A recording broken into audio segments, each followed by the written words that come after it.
નમસ્તે Gujarat.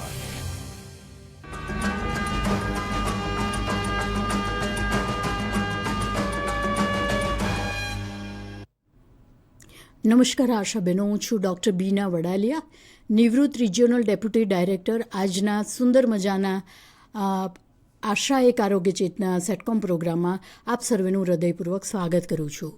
Gujarat institute of disaster management, આપને બધાને ખ્યાલ હશે કે 2012થી એકદમ કાર્યરત છે. ખૂબ સુંદર મજાનું કેમ્પસ છે અને એ લોકો ટ્રેનિંગ, રિસર્ચ અને બીજા બધાની જોડે પાર્ટનરશિપ અને ડોક્યુમેન્ટેશનની કામગીરી કરે છે, જેના ડાયરેક્ટર જનરલ છે ડૉક્ટર રાજીવ ગુપ્તા સર. હું એમનો ખૂબ જ આભાર માનું છું, કારણ કે જ્યારે પણ હીટવેવ ચાલે છે ત્યારે પણ એ સેટકોમ આશા અને આંગણવાડી વર્કર માટે કરે છે. એવી જ રીતે હવે જ્યારે વરસાદ હજી તો શરૂ પણ નથી થયો, એ પહેલાં પાળ બાંધવાની વાતો એમના હૃદયમાં ઉપજે છે અને બહુ જ સુંદર કાર્યક્રમની આયોજન કરેલું છે. તો આજના સેટકોમ પ્રોગ્રામમાં હૃદયપૂર્વક સ્વાગત કરી અને એક સુંદર મજાના શ્લોકથી પ્રોગ્રામની શરૂઆત કરું કે આકાશાત્પતિ તમતોયમ યથા ગચ્છતિ સાગરમ સર્વદેવ નમસ્કારમ કેશવમ પ્રતિગચ્છતે. જેમ આકાશમાં પડેલું પાણી દરિયાને મળે છે, એમ આપણા સર્વેના વંદન શ્રી કૃષ્ણના ચરણમાં જાય છે. પણ મને એવું લાગે છે કે જેટલા પણ આરોગ્યના પ્રોગ્રામો સક્સેસ ગયા છે, એનું તમામ શ્રેય આશાબેનના ચરણોમાં જાય છે. આશાબેનના વંદન સાથે એક પ્રોગ્રામની શરૂઆત આપણે પ્રેયરથી કરીશું. તો 22 સેકન્ડની વિનંતી કરું કે પ્રાર્થનાથી શરૂઆત કરીએ. मुझे तूने दाता बहुत कुछ दिया है, तेरा शुक्रिया है, तेरा शुक्रिया है. मुझे तूने दाता बहुत कुछ दिया है, तेरा शुक्रिया है, तेरा शुक्रिया है. मुझे तूने भगवन बहुत कुछ दिया है, तेरा शुक्रिया है, तेरा शुक्रिया है.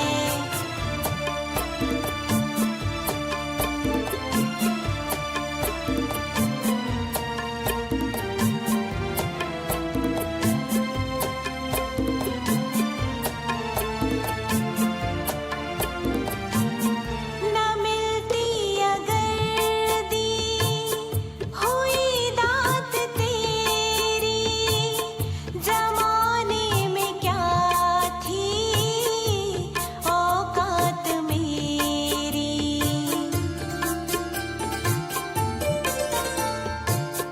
न मिलती अगर दी हुई दात तेरी, जमाने में क्या थी औकात मेरी.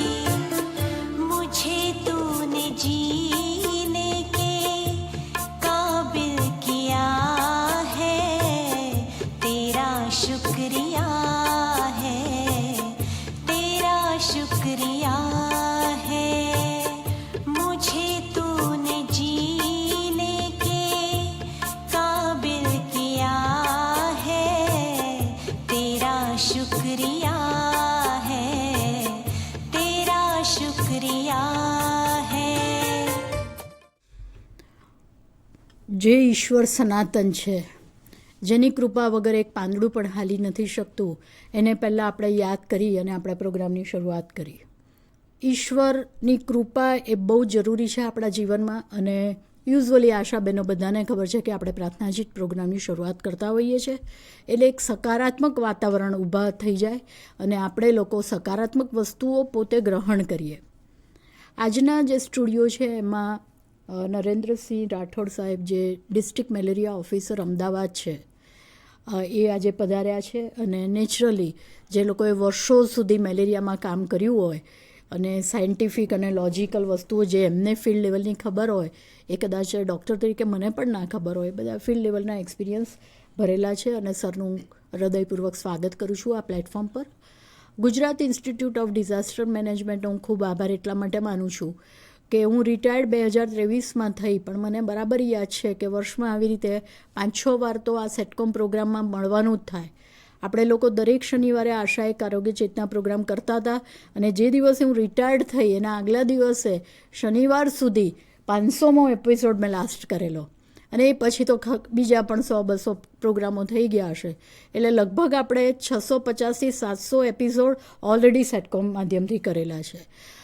જ્યારે કોવિડ ચાલતો હતો ત્યારે મારું ગામ કોરોના મુક્ત ગામ, જયંતિ રવિ મેડમે કન્ટિન્યુઅસ 51 દિવસ સુધી પ્રોગ્રામ ચલાવેલો.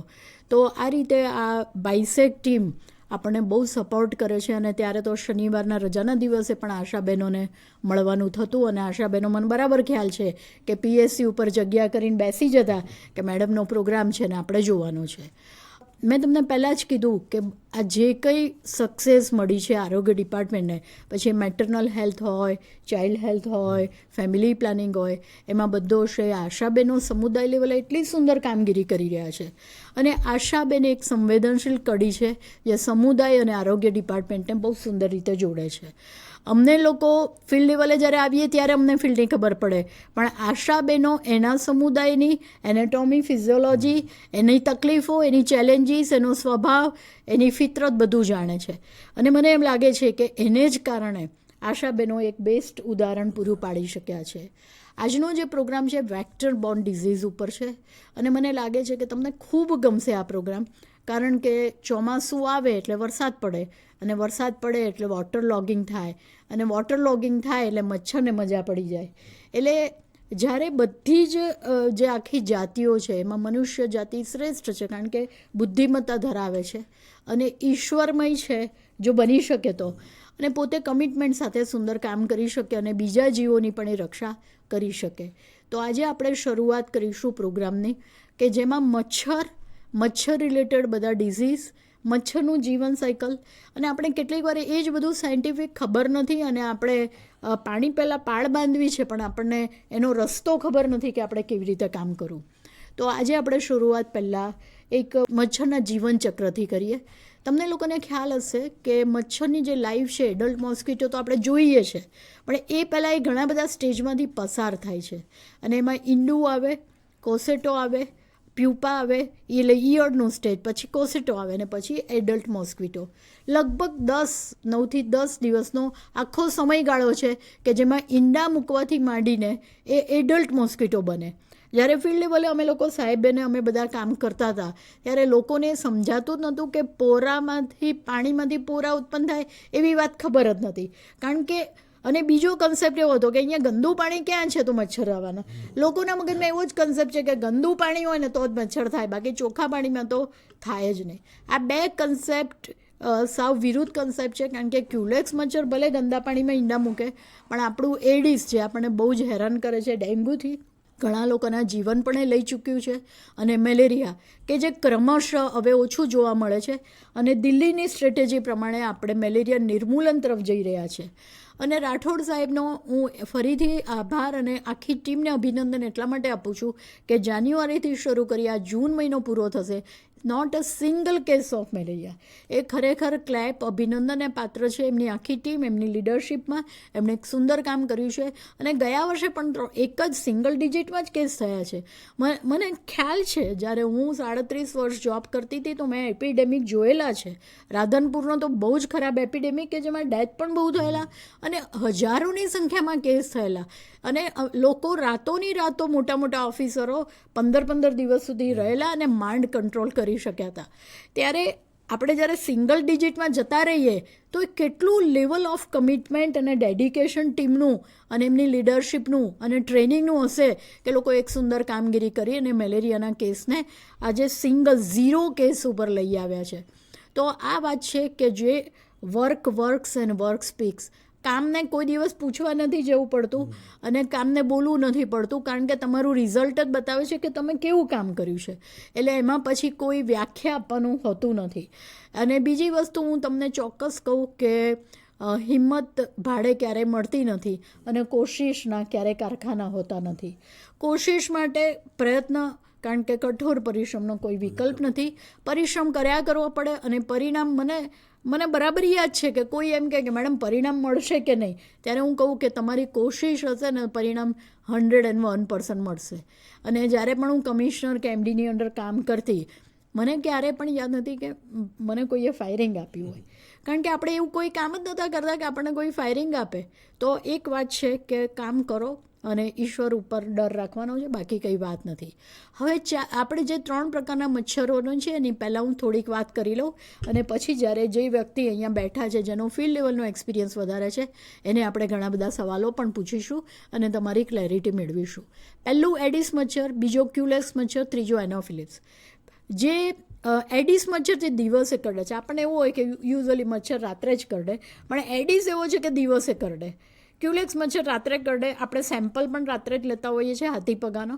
અને એનોફિલિસ મચ્છર એમાં પણ માદા મચ્છર, અને એ રાત્રે કરડે અને એ મેલેરિયા કરે, કારણ કે જે પરોપજીવી છે, પેરાસાઇટ છે, એ એની અંદર જ થાય છે અને એ ચેપી બને અને ચેપી થઈને બીજાને ચેપ લગાડે. આ રીતે આ સાયકલ ચાલતી હોય છે અને એમાં 10 થી 14 દિવસની અંદર આપણને મેલેરિયાના સિમ્ટમ ડેવલપ થાય. ઘણા લોકો કાલના એપિસોડમાં પણ મેં કીધું કે મેડમ અમને કાલે મચ્છર કરડ્યો અને આજે અમને મેલેરિયા થઈ ગયો. એવું ક્યારે પણ ના બને. મચ્છર કરડે પછી મિનિમમ 10 થી 12 દિવસ 14 દિવસ એને સિમ્ટમ ડેવલપ કરવા માટે લાગે. કાલે હું નથી કીધું પણ આજે મને યાદ આવ્યું છે એટલે બોલી જાઉં કે જ્યારે મચ્છર કરડે છે અને મેલેરિયા થાય છે ત્યારે આરબીસી બ્રેકડાઉન થાય છે, જે રક્તકણોને તોડે છે અને એટલા માટે જે એનિમિક વ્યક્તિ હોય છે વધુ એનિમિક બને છે. સગર્ભા બેન ઓલરેડી એનિમિક છે, આરબીસી આ બાજુ બ્રેકડાઉન થાય છે અને આપણે ક્લોરોક્વિનને બધી આપણી પ્રાઇમાક્વિન તો નેચરલી આપણે આપતા નથી, ક્લોરોક્વિન પણ અમુક વસ્તુઓમાં ટોલરેટ કરે ના કરે. આવી સિચ્યુએશનમાં આરબીસી બ્રેકડાઉન ચાલુ રહે અને એનું હિમોગ્લોબિન વધુ ડાઉન થાય છે. એટલા માટે સગર્ભા બેન આપણા માટે બહુ જ હાઈ રિસ્ક ગ્રુપ છે કે જેને આપણે મચ્છરદાનીની અંદર રાખવું પડે એવું છે. એડિસ કેવા ઈંડા મૂકે, ક્યુલેક્સ શું કરે, એનોફિલિસ શું કરે, આપણને બધાને ખબર છે. મેલેરિયા એટલે એનોફિલિસ માદા અને ક્યુલેક્સ એટલે હાથી પગો. હાથી પગો અને જાપાનીઝ એન્કેફેલાઇટિસ એનાથી થાય, અને આપણું ડેન્ગુ છે એ તમારે એડિસથી થાય. તમને બધાને યાદ છે કે એડિસ રડાવી દે, કારણ કે પૈસાદારનો રોગ છે. મોટી ભાગની હોસ્પિટલો ફૂલ હોય, પ્લેટલેટ કાઉન્ટ ડાઉન થઈ જાય એને કારણે, અને એડિસ આપણને મારી પણ શકે. એટલે આ રીતે આ 3 મચ્છર વિશે આપણે જાણવું જરૂરી છે. થોડુંક એટલીસ્ટ આપણને ખબર હોવું જોઈએ કે એનોફિલિસથી આ આપણને મલેરિયા થાય છે. તો આશાબેનો આજનો પ્રોગ્રામ તમને બહુ જ મજા આવશે, પણ હું અત્યારથી રિક્વેસ્ટ કરું છું કે ક્વેશ્ચનો પૂછવાનો રાખશો, કારણ કે આશા એક આરોગ્ય ચેતના જ્યારે પણ આપણા સેટકમ થતા હતા, બહુ બધા ડિફરન્ટ પ્રોગ્રામ ઉપર આપણો સેટકમ થતો અને 15 થી 17 ક્વેશ્ચન આવતા. તો ગઈકાલે આંગણવાડી વર્કરમાંથી એટલા ક્વેશ્ચન ના આવ્યા, પણ આજે આઈ હોપ કે તમે લોકો 3000 રજિસ્ટ્રેશનમાંથી એટલીસ્ટ 15 ક્વેશ્ચનો પૂછાય તો એટલીસ્ટ તમારી ક્લેરિટી પણ વધે અને આ લેક્ચર લેવાનો આપણો ઓબ્જેક્ટિવ ફૂલફિલ થાય. તો રાઠોડ સાહેબ, આ જે આખી વાત આવી એમાં હું પહેલાં મેલેરિયા વિશે ખાલી 2 મિનિટ વાત કરી અને પછી માઇક આપને આપું છું, કારણ કે તમારું ફિલ્ડ લેવલનું એક્સપિરિયન્સ વધારે શેર કરીએ જરૂરી છે. કે મેલેરિયા એક એવો રોગ છે કે એકવાર થાય ને પછી જિંદગીભર ભૂલાતો નથી. અને આ પેરેસાઇટ જે છે એ વાઇવેક્સ અને ફેલ્સીપેરમ બધાને ખબર છે આશાબેનોને કે ફેલ્સીપેરમ થાય એ વધારે સિરિયસ છે, કારણ કે ઘણીવાર મગજનો એટલે સેરિબ્રલ મેલેરિયા પણ થાય, એમાં પણ ડેથ થઈ શકે. એટલે વાઇવેક્સમાં ન જ થાય એવું જરૂરી નથી, પણ યુઝ્યુઅલી ફેલ્સીપેરમથી ડેથ વધારે થાય છે. તો એના લક્ષણો શું એની ખાલી હું 2 મિનિટ વાત કરી દઉં. કે ઠંડી ચડીને તાવ આવે, બધાને ખબર છે, ગાદલા 4-5 ઓઢો પણ પેટમાંથી ઠંડી લાગે અને આપણને ખબર જ ના પડે કે આ કઈ ટાઈપની ઠંડી છે કે બંધ જ નથી થતી. એકાંતરીયો તાવ હોય, આજે આવે કાલે ના આવે, પાછો પરમ દિવસે આવે, માથું સખત દુખે, બોડી એકદમ સિવિયર થાય, ઉલટી થાય, ઉબકા થાય અને કેટલીક વાર કબજિયાત ને એવા બધા પણ ઇસ્યુ થાય. જ્યારે તાવ ઉતરે ત્યારે ખૂબ જ પરસેવો થાય અને એકદમ વીકનેસ આવી જાય. માણસ લગભગ 5-7 દિવસ સુધી તો ઊભો જ ના થઈ શકે. એટલે જે લોકો ગરીબો છે એને જો મેલેરિયા થાય તો દિવસની રોજની રોજી રોટી જતી રહે, એની લેબરની 500 રૂપિયા જેની આવક છે બંધ થઈ જાય. અને જો એ મચ્છરે આખા ઘરને ઇન્ફેક્ટ કર્યું હોય તો ઘરના 5 સભ્યો પથારી પકડીને બેઠા હોય, એટલે તમારે થોડાક 5 દિવસમાં 2500 થી 3000નો લોસ થાય. વીકનેસ આવે તો નફામાં. આ યુઝ્યુઅલી માણસ 10 થી 12 દિવસ પહેલાં ઊભો થઈ શકતો નથી. તો આપણે લાગતી સિમ્પલ વસ્તુ કે ભાઈ મેલેરિયા તો વારે વારે સાંભળીએ છીએ, તો એમાં આ મોટી વસ્તુ શું છે, પણ એ વસ્તુ કેટલા લેવલ સુધી આપણને ડાઉન કરી દે, ડિપ્રેશન પણ આવી જાય. તમે એટલા બધા ડાઉન થઈ જાઓ કે હવે કમાણી બંધ થઈ ગઈ, તમને શરીર કામ નથી કરતું, તમે ખાઈ પી નથી શકતા કારણ કે ક્લોરોક્વિન પોતે પણ એસિડિટી કરે, અને આવી બધી સિચ્યુએશનમાં આપણે ડિપ્રેશન પણ આવી જાય અને થોડા મુશ્કેલીમાં આપણે મુકાઈ જઈએ. તો મારો રાઠોડ સાહેબ જે ડિસ્ટ્રિક્ટ મેલેરિયા ઓફિસર છે, એમનો પ્રશ્ન એ છે કે આપણે સર્વેલન્સ કરતા હોઈએ છીએ, એમાં આશા બહેનોની તો મેઇન ભૂમિકા છે. તો એક્ટિવ સર્વેલન્સ, પેસિવ સર્વેલન્સ શું છે, રિંગ સર્વેલન્સ શું કરીએ, રેપિડ સર્વેમાં કયા કયા ક્વેશ્ચન પૂછવાના હોય, આ બધી વસ્તુઓ આશાબેન માટે બહુ ઇમ્પોર્ટન્ટ છે.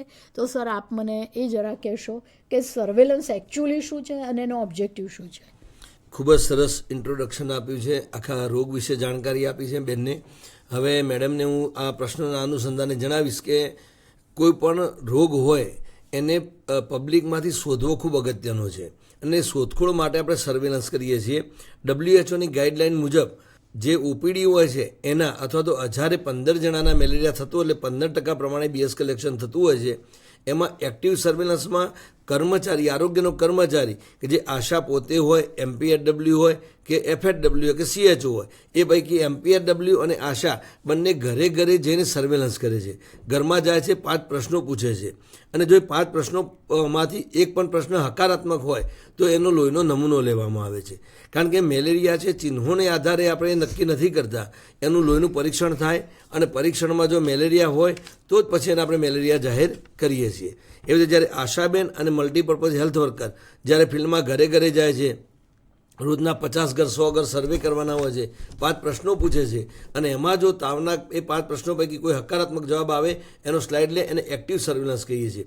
ઘણીવાર કર્મચારી જોડે આખો વિસ્તાર હોય છે, સોમવારે આ ગામમાં અને મંગળવારે બીજા ગામમાં, પણ મંગળવારે જો કોઈ બીજા વ્યક્તિને તાવ આવે અને આરોગ્ય કર્મચારી ત્યાં ન મળે તો એ પોતે ડાયરેક્ટ સબ સેન્ટરમાં અથવા તો પ્રાથમિક આરોગ્ય કેન્દ્રમાં સીધો ચાલીને જાય છે.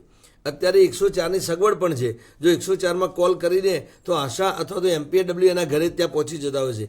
એવા સમયે એ જ દર્દી જ્યારે સામે ચાલીને આપણા નિદાન માટે આવ્યો છે તો આપણે એને પેસિવ સર્વેલન્સમાં રહીએ છીએ. અને જ્યારે મેલેરિયાનો કોઈ કેસ નીકળે તો મચ્છરની ત્રિજ્યા રોજની 1 થી 1.5 કિલોમીટરની હોય છે, એટલે એ 100 મીટરની ત્રિજ્યાના અંદર જ રહેતો હોય છે. એટલે જો મચ્છર આજુબાજુમાં કરડ્યા પછી એક દર્દીને કરડ્યો, દર્દી બન્યો અને પછી એની આજુબાજુમાં રહેતો હોય તો ત્યાં નજીકમાં તો નથી અથવા બીજા કોઈ વ્યક્તિને કરડ્યો નથી, એ જાણવા માટે આપણે 100 મીટરની ત્રિજ્યામાં સર્વેલન્સ કરીએ છીએ. અને સપોઝ આજે સ્લાઇડ લીધી, આજે જોવામાં આવે છે અને આજે પોઝિટિવ નીકળે તો હજુ બીજા દર્દીની શક્યતા નકારી ન શકાય. એના માટે તાત્કાલિક આપણે રેપિડ ફીવર સર્વેલન્સ કરીએ છીએ, અને આજુબાજુમાં જેટલા તાવના કેસો હોય એ તમામની લોહીનો સ્લાઇડો લઈ અને 24 કલાકના અંદર એનું નિદાન કરવા માટે PSCમાં આપી દઈએ છીએ આપણે. એટલે આ સર્વેલન્સ એટલું બધું છે કે 1માંથી 2 અને 2માંથી 4 અને 4માંથી 14 કેસો ન થાય એના માટેની આ એક એક્ટિવિટી છે, અને આ ખૂબ જ સમય મર્યાદામાં આપણે પૂર્ણ કરીએ છીએ. અને અત્યારે હાલ આપણા આખા ગુજરાત રાજ્યમાં, એટલે ભારત વાત કરીએ તો ગુજરાત રાજ્ય એબરમાં એટલે સર્વેલન્સમાં ટોપ પર છે, અને લગભગ આપણો 15% કરતાં એબર જે આપણે નિર્ધારિત કરેલો છે એનો 16, 17, 18% સુધી આપણી કામગીરી ચાલે છે. એટલે બેઝિકલી આશા બહેનોને 1000ની વસ્તીએ મિનિમમ 7 થી 8 સ્લાઇડ મળી રહે. પરંતુ જો એ વિસ્તારનો કોઈ MPHW રજા પર હોય 10-15 દિવસ, FHW રજા પર હોય તો એ પોતે એના પાર્ટની સ્લાઇડો પણ એને મળે. કારણ કે જ્યારે દર્દી આવે છે ત્યારે MPHW કે FHW હાજર નથી તો એની સ્લાઇડ પણ આશાબેન લઈ લેતા હોય છે. એટલે આ આખું એક સર્વેલન્સનો પાર્ટ છે. 15 દિવસના અંદર એમનો પોતાનો વિસ્તાર એકવાર મુલાકાત કરવાની હોય છે, અને એવી ને એવી બીજી સાયકલ બીજા 15 દિવસમાં, એટલે 1 થી 15 તારીખમાં એકવાર મુલાકાત થઈ જાય, અને 16 થી 30માં અથવા 16 થી 31માં બીજી વાર મુલાકાત થઈ જાય છે. એ પ્રમાણે આખું જો સર્વેલન્સ કરીએ તો તાવનું નિદાન ત્વરિત થઈ જાય, અને 1માંથી 2 અને 2માંથી 4 કેસો ન થાય. કારણ કે જે મેડમે વાત કરી કે મચ્છરનું લાઈફ સાયકલ 10 દિવસનું છે, એવું સેમ માણસના અંદર પણ એનું લાઈફ સાયકલ 10 થી 12 દિવસનું છે. એટલે 12 + 10 એટલે 22 દિવસ જેટલો સમયગાળો જાય છે. એ સમયગાળામાં જો 2 વાર આરોગ્ય કર્મચારીની મુલાકાત ગામડામાં થાય અને દર્દી જોડે જાય તો આવો દર્દી ત્યાંથી આપણે છૂટી ન જાય, અને 1માંથી 2 અને 2માંથી 4 કેસો ન થાય, અને જે ભૂતકાળમાં થયેલા રોગચાળા છે એવા રોગચાળા ન થાય. અને ખરેખર આ સર્વેલન્સ આપણે 97-98 પછી એટલું ખૂબ જ સરસ થઈ રહ્યું છે કે 97-98 પછી એક પણ પ્રકારનો નાનો પણ રોગચાળો અથવા એપિડેમિક આખા ગુજરાતમાં ક્યાંય થયો નથી. અને એનો મેઇન ફાળો ફિલ્ડના કર્મચારી એટલે MPHW, FHW અને આપણા આશા કાર્યકરોને જાય છે. નિયમિત સર્વેલન્સ હોય છે, પ્રોપર વેમાં સર્વેલન્સ થાય છે, 15 દિવસમાં પૂરેપૂરું સર્વેલન્સ કરે છે. ઘણીવાર આપણે રિંગ સર્વેલન્સ કરીએ છીએ, પોઝિટિવ કેસ આવે છે તો પછી એની સ્લાઇડો લેવાની હોય છે કે આપણે ત્રીજા દિવસે સ્લાઇડ લઈએ છીએ કે આપણે જે પહેલા દિવસે ગોળી ગળાઈએ દર્દીએ પ્રોપર ઘડી છે કે નથી કરી, અને ઘડી હોય તો ત્રીજા દિવસનું ફોલોઅપ, 7મા દિવસનું, 14મા અને 21મા દિવસનું આટલા સ્મિયરો લેતા હોઈએ છીએ આપણે, અને એની આજુબાજુના 100 મીટરની ત્રિજ્યામાં પણ સર્વેલન્સ કરીએ છીએ. એની સાથે સાથે ત્યાં પોરાનાશક કામગીરી પણ કરીએ છીએ, કારણ કે એટલા માટે કે મચ્છર એની ત્રિજ્યા છોડતો નથી. એની 1 થી 1.5 કિલોમીટરની રેન્જ છે અને એના અંદર જ્યાં પાણી મળી રહે ત્યાં જે ઈંડા મૂકતો હોય છે. એટલે જોડે જોડે જો પોરાનાશક કરીશું તો મચ્છર ત્યાં લાર્વી મૂકેલી છે, ઈંડા મૂક્યા હશે, અને એમાંથી જે લાર્વી હેચિંગ થાય છે એ લાર્વીનો પણ નાશ થઈ જશે. કારણ કે એકવાર મચ્છર ઈંડા મૂકે 150 થી 200ની સંખ્યામાં ઈંડા મૂકતો હોય છે, દર 3 દિવસે મૂકે છે, તો 10 દિવસ જીવે તો 30 દિવસ જીવે તો 10 વાર મૂકવામાં આવે તો 2000 જેટલા ઈંડા થઈ જાય. એક જ મચ્છરમાંથી જો 2000 મચ્છર થઈ જાય તો ભયંકર એપેડેમિક થાય. પણ સતત દર મંગળવારની કામગીરી, અબેટની કામગીરી છે આપણી, જેમાં આશાબેન ઘરે ઘરે ફરી અને પોરાનાશક કામગીરી કરે છે, અને એ દિવસે 200 ઘર પોતે કવર કરે છે, અને એના કારણે જ અત્યારે મચ્છર ઉત્પત્તિ ક્યાંય જોવા મળતી નથી, અથવા તો લાર્વી મળે પણ ક્યાંય પ્યુપા જોવા મળતા નથી. અને પરિણામે સર્વેલન્સ અને પોરાનાશક આ બંને કામગીરી પેરેલલ એક સાથે ચાલે છે, રથના 2 પૈડા છે એવી રીતે. એના પરિણામે અત્યારે મેલેરિયા એલિમિનેશનમાં આપણે ખૂબ જ સિદ્ધિ મેળવી શક્યા છીએ, અને સિંગલ ડિજિટમાં માત્ર 5-6 જિલ્લા એવા છે જ્યાં ડબલ ડિજિટમાં ચાલે છે, બાકી બધા સિંગલ ડિજિટમાં ચાલે છે. તો એ આપણે સિદ્ધિ હાંસલ કરી શકીશું. બહુ સરસ વાત કરી રાઠોડ સાહેબે રિંગ સર્વેલન્સની અને બધાની, કે કેસ થાય ત્યારે આપણે શું કામગીરી કરવાની વગેરે વગેરે. વારે વારે કહું છું સેટકોમમાં કે પહેલાં સ્વની ચિંતા કરો, પછી સ્વજનોની, પછી સમુદાયની, અને પછી છેલ્લે સમષ્ટિ કલ્યાણની. કામ કરીએ એટલે સમષ્ટિ કલ્યાણ તો થઈ જ જાય. એટલે આમ જોવા જઈએ તો આખું કેન્દ્રબિંદુ સમષ્ટિ કલ્યાણનું છે, કારણ કે તમે જે કામ કરો છો એ ઈશ્વરને સમર્પિત કરો છો, અને ઈશ્વરમય થઈને કરો છો, અને લોકોના સારા અને હિત માટે કરો છો, જેમાં પર્સનલ સ્વાર્થ કરતાં લોકોનું સારું થાય એવી ભાવના વધારે હોય તો એ સમષ્ટિ કલ્યાણ તો દરેક વસ્તુમાં કેન્દ્રબિંદુ જ છે. તો પહેલી વસ્તુ છે કે સ્વની જ્યારે હું વાત કરું તો બહુ સરસ એ સ્લાઇડ છે કે આપણે કયું બહુ રોકેટ સાઇન કે બહુ મોટી વાત કરવાની નથી હોતી. એક સિમ્પલ મેઝર કરીએ તો પણ તમે મેલેરિયાથી બચી શકો છો. તો એવા કયા પગલાં છે જેમાં તમારે કશું જ ઇન્વેસ્ટમેન્ટ પૈસાનું નથી એટલું બધું કરવાનું, સિવાય કે હવે તમે મોસ્કિટો રિપેલન્ટ લાવો તો એના થોડા ઘણા પૈસા હોય, પણ જ્યારે જીવન બચવાની વાત હોય ત્યારે એની કોસ્ટ નથી, કારણ કે પૈસાની સામે તમારી પોતાના જીવનની વેલ્યુ અગત્યની છે.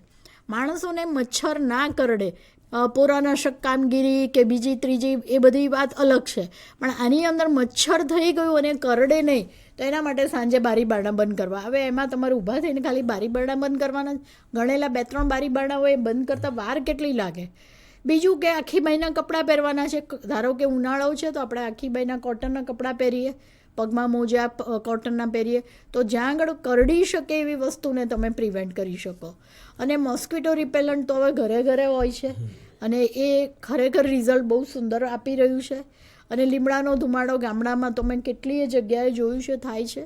મચ્છરદાનીનો ઉપયોગ, સૌથી અગત્યની વસ્તુ છે મચ્છરદાનીનો ઉપયોગ. સરકાર બધી રીતની પ્રયત્ન કરી જ રહી છે, બધું તમને ફ્રી ઓફ ચાર્જ મળતું હોય છે. પહેલાં તો એ કે કરવાની દાનત, મચ્છરદાની લગાવવાની વાત. સૌરાષ્ટ્રવાળા તો મોટાભાગના બધા જ મચ્છરદાનીમાં જ સૂતા હોય છે, પણ આપણે ત્યાં અહીંયા અમદાવાદમાં એ બહુ ટ્રેન્ડ નથી કે મચ્છરદાનીમાં સૂવું. તો પહેલી વસ્તુ એ છે મચ્છરદાની, અને એ પણ દવાયુક્ત મચ્છરદાની. સાહેબ એ બધી વાત સરસ કરશે, સત્યવાન સાવિત્રી જેવી, એ એમને કરવા દઈએ, કારણ કે એમણે બનાવેલી વાત છે એટલે એમના મોઢે વધારે સારી લાગશે. ચિત્રો દ્વારા જોઈએ કે કેવી રીતે કે જેમાં યાદ વધુ રહી જાય. આશા બહેનોને એ સ્લાઇડ બતાવીએ આપણે, કે સુંદર સ્લાઇડ છે કે મચ્છર ના કરડે એટલે આપણે બારી બારણા બંધ કરવા, આખી બાઈના કપડાં પહેરવા. નેક્સ્ટ સ્લાઇડની અંદર લખ્યું છે કે આપણે મોસ્કિટો રિપેલન્ટ અને આ બધી વસ્તુ આપણા ઘરમાં હોય જ છે, ને એનો સરસ રીતે ઉપયોગ કરી અને લીમડાનો ધુમાડો છે, આ બધું મચ્છરદાનીનો ઉપયોગ, આ બધી વસ્તુ તમે કરો તો આપણે ઘણે અંશે તમારા સ્વનું રક્ષણ, અને ઘરમાં સગર્ભા બેન છે, નાનું બાળક છે, ઓલ્ડ એજવાળા, કોમ્પ્લિકેટેડ રોગવાળા, એ બધાનું રક્ષણ આપણે મચ્છરદાનીથી કરી શકીએ. તો સર આપણે આ વાત બેઝિકલી કરી સ્વના બચાવ માટે કે જ્યાં ઓલરેડી એડલ્ટ મોસ્કિટો થઈ ગયું છે, પણ એમાં પણ પછી ક્યાંક મર્યાદાઓ છે, કરડી જાય, ઇન્ફેક્ટેડ હોય અને દેખાતું તો નથી કે ભાઈ આ મચ્છર ઇન્ફેક્ટેડ છે કે નોન ઇન્ફેક્ટેડ છે. કરડે એટલે આપણને ડર જ લાગે કે ચાલો મેલેરિયા નહીં થાય ને, પણ કારણ કે ખબર નથી કે ચેપી છે કે નહીં, કારણ કે એમાં કલર વલર કંઈ ચેન્જ નથી હોતો. એટલે પહેલી વસ્તુ એ છે કે મચ્છર ના કરડે, કારણ કે એ બધું સમજવું આપણે એમાં એની બહારનો વિષય છે. એટલે પહેલી વસ્તુ એ કે મચ્છર ના કરડે એનું ધ્યાન રાખવું. તો સર હવે મને આપ એ કહેશો કે ઈંડું જે થયું એમાંથી લાર્વી થશે ને લાર્વીમાંથી કોસેટો અને કોસેટોમાંથી મચ્છર.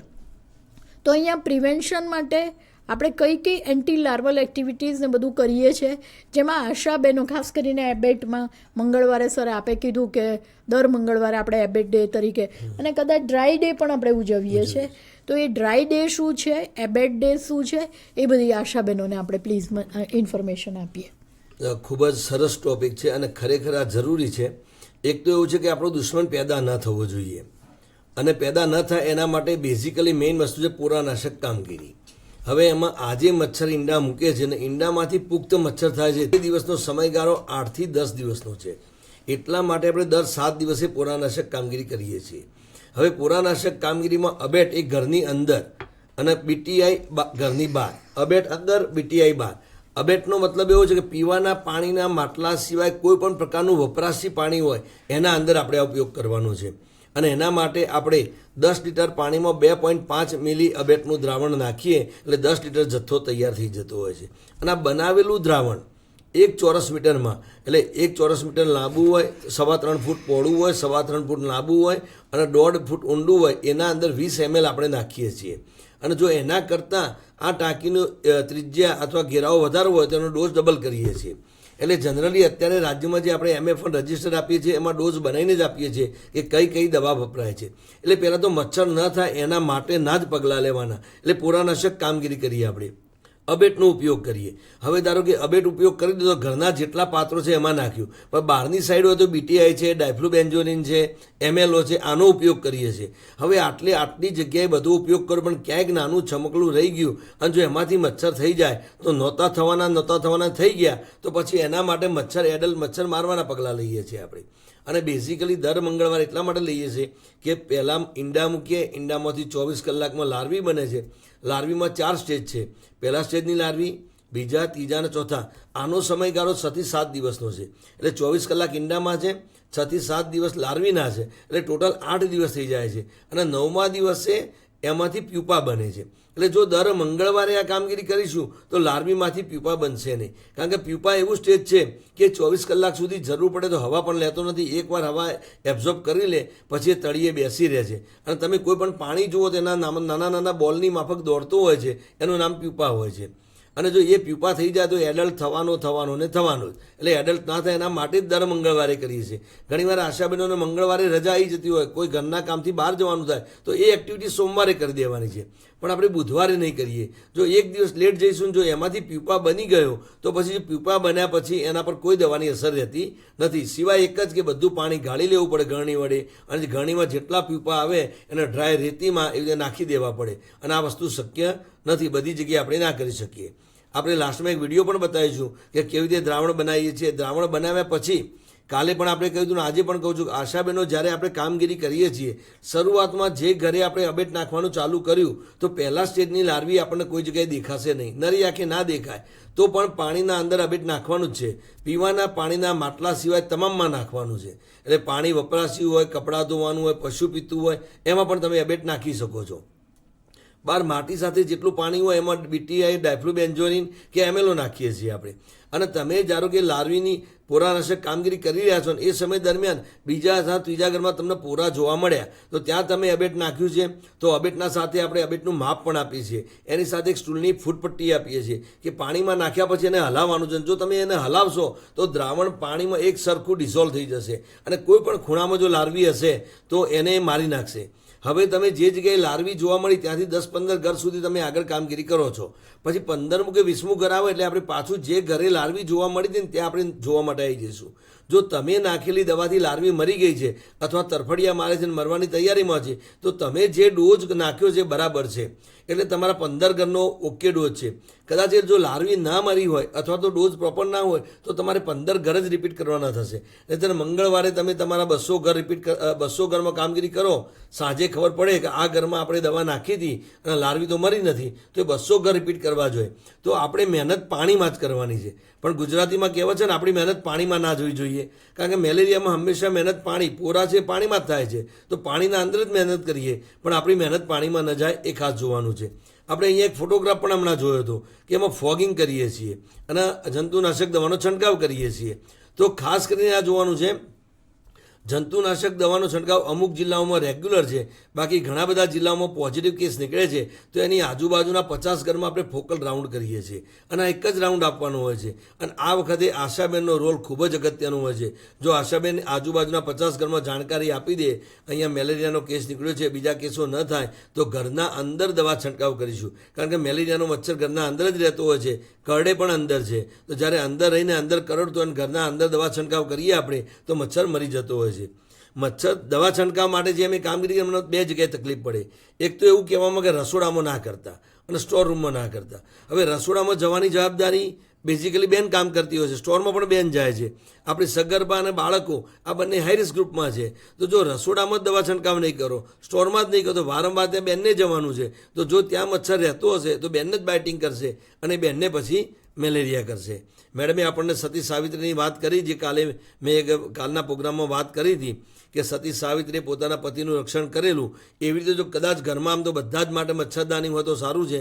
રાજ્ય સરકાર જે API 2 અથવા હાઈ રિસ્ક એરિયા છે ત્યાં મચ્છરદાની ફ્રીમાં આપે છે. એ જંતુનાશક દવાયુક્ત હોય છે, 5 વર્ષ સુધી ચાલે છે. એને 6 મહિને એકવાર ધોવાની હોય તો તમે 10 વાર ધોઈ શકો છો. પણ ધારો કે દવાવાળી મચ્છરદાની આપણો એરિયા લો રિસ્કમાં છે, આપણને નથી મળી, તો બજારમાં 100-125 રૂપિયાની મળે છે, એ લાઈન વાપરીએ આપણે તો પણ ચાલે. અને જો દવાવાળી મચ્છરદાની હોય, આપણે દવાવાળી મચ્છરદાનીના અંદર જ સૂતા હોય અને આપણી બાજુમાં કોઈ આપણું બાળક અથવા આપણા સાસુ સસરા કોઈ પણ વડીલ સૂતા હોય અને જો બેન તરીકે ANC છે અને મચ્છરદાનીના અંદર સૂતા છે, જ્યારે મચ્છર કરડવા આવશે તો પહેલાં મચ્છરદાની પર જ બેસતો હોય છે અને પછી નજીકમાં જેનો બાઇટિંગ સોર્સ છે ત્યાં કરડવા જશે. જો મચ્છરદાની દવાવાળી હશે અને એના ઉપર જો મચ્છર બેસશે તો બહાર ભલે ખુલ્લામાં હોય માણસ તો પણ એના મચ્છર કરડશે નહીં. અને મચ્છરદાનીના અંદર જે દવા રહેલી છે, મચ્છરને 6 પગ હોય છે, પોલા પગ હોય છે, એનાથી દવા અંદર જાય છે અને એના પર લકવો થઈ જાય છે અને મચ્છર ત્યાં લકવો પડીને મરી જાય છે. મચ્છર પણ દવા તો ખાતો જ નથી, એટલે દવાવાળી અસર જે મચ્છરદાની છે એની દવાની અસર આપણને પણ થતી નથી. આપણે કદાચ બહુ હાઈએસ્ટ દવા હોય, નવી મચ્છરદાની હોય તો સામાન્ય ખંજવાળ આવે છે 1-2 દિવસ, બાકી એનો કોઈ બીજી આડઅસર થતી નથી. એની સાથે સાથે ચેપી મચ્છર એ એરિયામાં જ છે અને ભાગી ન જાય અથવા તો મારી નાખવા માટે આપણે એને ફોગિંગ કામગીરી કરીએ છીએ. અને ચેપી મચ્છરનાશક ધુમાડો જ્યારે આપણે કરીએ છીએ તો ઘણીવાર તમે જોતા હશો તો શહેરી વિસ્તારમાં આઉટડોર થાય છે, પણ આપણે ગ્રામ્ય વિસ્તારમાં આઉટડોર ફોગિંગ નથી કરવાનું. એમાં કેવું છે કે જે ઘરમાં આપણે પોઝિટિવ મળ્યા હોય એને ઘરથી સ્ટાર્ટ કરી આગળના 5 ઘર સુધી ઘરના અંદર જ ફોગિંગ કરવાનું. અને પછી જો વાન ફોગ મશીન હોય તો એ બહારની બાજુ કરશે. એટલે તમે જેવા ઘરના અંદર ફોગિંગ કરશો એટલે મચ્છર ઘરમાંથી બહાર આવતા હશે અને એ સમયે દરમિયાન પણ બહારનું ફોગિંગ બહાર કરશે તો મચ્છર ઘરમાંથી બહાર આવશે તો પણ મરી જશે. એટલે 2 સાઈડ આપણે એટેક કરીશું, ઘરની અંદર પણ કરીશું અને ઘરની બહાર. અને આ જ કામગીરી સતત 4-5 વર્ષથી ચાલુ છે દરેક જિલ્લામાં અને એના પરિણામે અત્યારે મેલેરિયા લો રિસ્કમાં છે, એલિમિનેશનમાં આપણે ટોપ પર પહોંચી ગયા છીએ. એટલે બહેનો ખાસ મહેનત આપણે પાણીમાં જ કરવાની છે, પણ આપણી મહેનત પાણીમાં ના જાય એ ખાસ જોવાનું છે. આટલું ધ્યાન રાખશો તો સુંદર કામગીરીની સાથે સાથે સુંદર પરિણામ પણ આપણને મળશે. ઘણી બધી સ્લાઇડોમાં ચિત્રો છે અને એક વિડીયો પણ છે જેમાં આપણે ઓલરેડી એબેટ કેવી રીતે તૈયાર કરવો તો એનો વિડીયો બતાવીશું પ્લીઝ.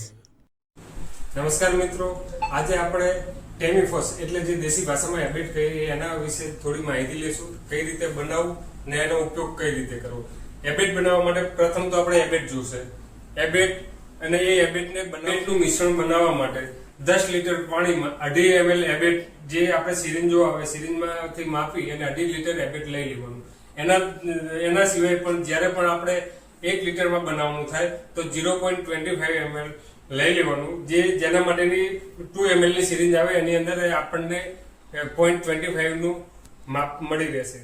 એબેટ સોલ્યુશન આપણે જે ઘરે ઘરે નાખવાનું એ નાખવા અને એના વપરાશ માટેની જે આપણી પાસે પદ્ધતિ છે એમાં કોઈ પણ ઘરે જઈએ ત્યાં ઘડે હોય તો એમાં નાખવાનું માપ 1 મીટર બાય 1 મીટર ઊંડાઈ 1 ફૂટ હોય એ માપ પ્રમાણે 20 ml એબેટ નાખવાનું થાય, એબેટ સોલ્યુશન નાખવાનું થાય છે. અંદાજે એક ઘડી 3 ફૂટ ઊંચી જેટલી હોય તો એક ઘડીમાં 60 ml જેટલું એબેટ સોલ્યુશન આવશે, જે આપણે આપણા માપ્યા દ્વારા માપી અને નાખવું. અને એ એબેટ નાખ્યા પછી એને 1 ફૂટ પટ્ટી વડે વ્યવસ્થિત રીતે હલાવી દેવું. અને એ હલાયા પછી ત્યાંથી આગળ વધવું. આપણે એબેટ નાખતી વખતે જે ઘરોનું સર્વે કરી રહ્યા છીએ, જે ઘરમાં આપણને પોરા મળે ત્યાં એબેટ નાખ્યા પછી આગળના 15 કે 20 ઘર જઈએ ત્યાંથી બીજી વખત રિટર્ન આવી અને એ ઘરના પોરા જોઈ લેવાના. જે ઘરે પોરા મળ્યા હતા એ ઘરે રિટર્ન આવી અને જોઈ લેવાનું, ચેક કરવાનું કે એ પોરા ઉપર એબેટની અસર કેટલી થઈ છે. પોરા મરી ગયા છે કે બે અવસ્થામાં હોય તો આપણું એબેટનું માપ બરોબર છે, અને જો પોરાને કઈ અસર ન થઈ હોય તો આપણે આપણા માપમાં થોડો વધારો કરી અને આગળથી પાછું સર્વે ચાલુ કરી દેવાનું. જેથી આ 15 થી 20 ઘર પાછું આવીને જોવાનું કારણ એક જ છે કે જેથી આપણે વધુ ઘર સર્વે કરી લઈએ અને પછી ખબર પડે કે એબેટની અસર ઓછી થઈ છે તો બધા ઘર બીજી વખત સર્વે કરવા પડે. એની જગ્યાએ આપણે 15 કે 20 ઘરમાં સર્વે કરીને રિટર્ન આવીને તરત ચેક કરી લેવું. મુદ્દો કે જે એબેટ સોલ્યુશન રહ્યું એ ફક્ત ને ફક્ત મચ્છરના લાર્વા ઉપર અસર કરે છે, જે પ્યુપા કે મચ્છર ઉપર કોઈ અસર કરતું નથી, જે ખાસ ધ્યાન લેવું. એના સિવાય જે મહત્વનો મુદ્દો છે કે પીવાના ઉપયોગમાં લેવાતા પાણીની અંદર ક્યારેય એબેટનું બહુ સરસ MPW ભાઈએ સુંદર આપણને એબેટનું ડેમોન્સ્ટ્રેશન કરીને બતાવ્યું. આશાબેનો માટે એટલા માટે ઇમ્પોર્ટન્ટ છે કે આશાબેનો એકચ્યુઅલી આ કામગીરી કરવાની છે, એટલે એમણે સમજવું પણ જરૂરી છે કે કેવી રીતે પ્રિપેર કરવું અને કેવી રીતે એબેટ સોલ્યુશનને ટાંકીમાં અને એ રીતે નાખવું. 18-233-44-55 છે અત્યારથી ટોલ ફ્રી નંબર એટલે આપ્યો કે તમને પણ વચ્ચે પણ એવું લાગે કે ક્વેશ્ચન પૂછવો છે તો તમે ડાયલ કરી અને અમને કોઈ પણ સવાલ પૂછી શકો છો. એટલે એવું ના બને કે બધું પતી જાય ને પછી પેલો સવાલ જ ભૂલાઈ જાય, એવું ના થાય. એટલે વચ્ચે વચ્ચે તમે સવાલ માટેની અમે તમને ઓલરેડી છૂટછાટ આપી દીધી છે.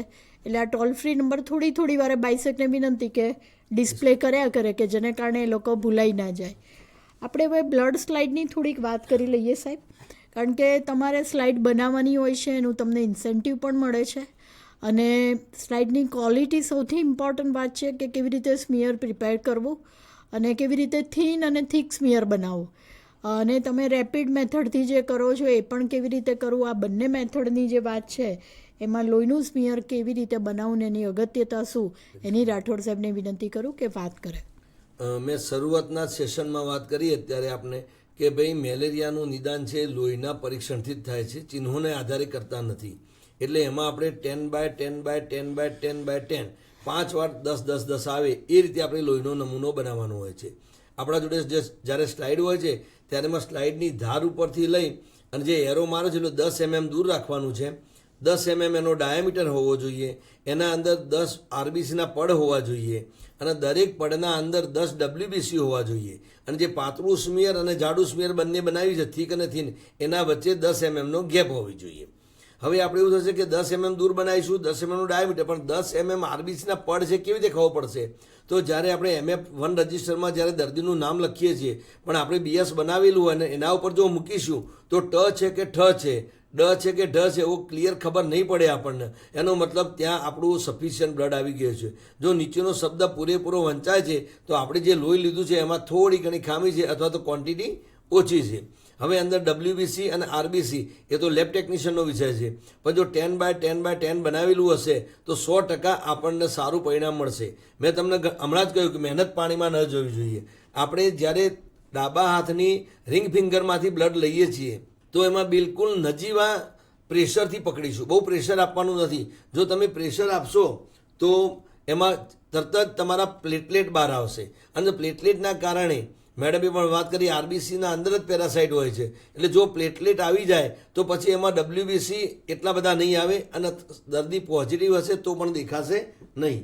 અને એના કારણે તમારે શું કરવાનું છે, હળવા હાથે આગળી પકડવાની છે અને એમાં પ્રિક કરવાનું છે અને પહેલું જે બ્લડ આવે છે એને રૂથી સાફ કરી દઈશું આપણે અને એના પછીની જે આ સ્લાઇડ બનાવી છે એ પ્રકારની સ્લાઇડ આપણને જોવા મળવી જોઈએ.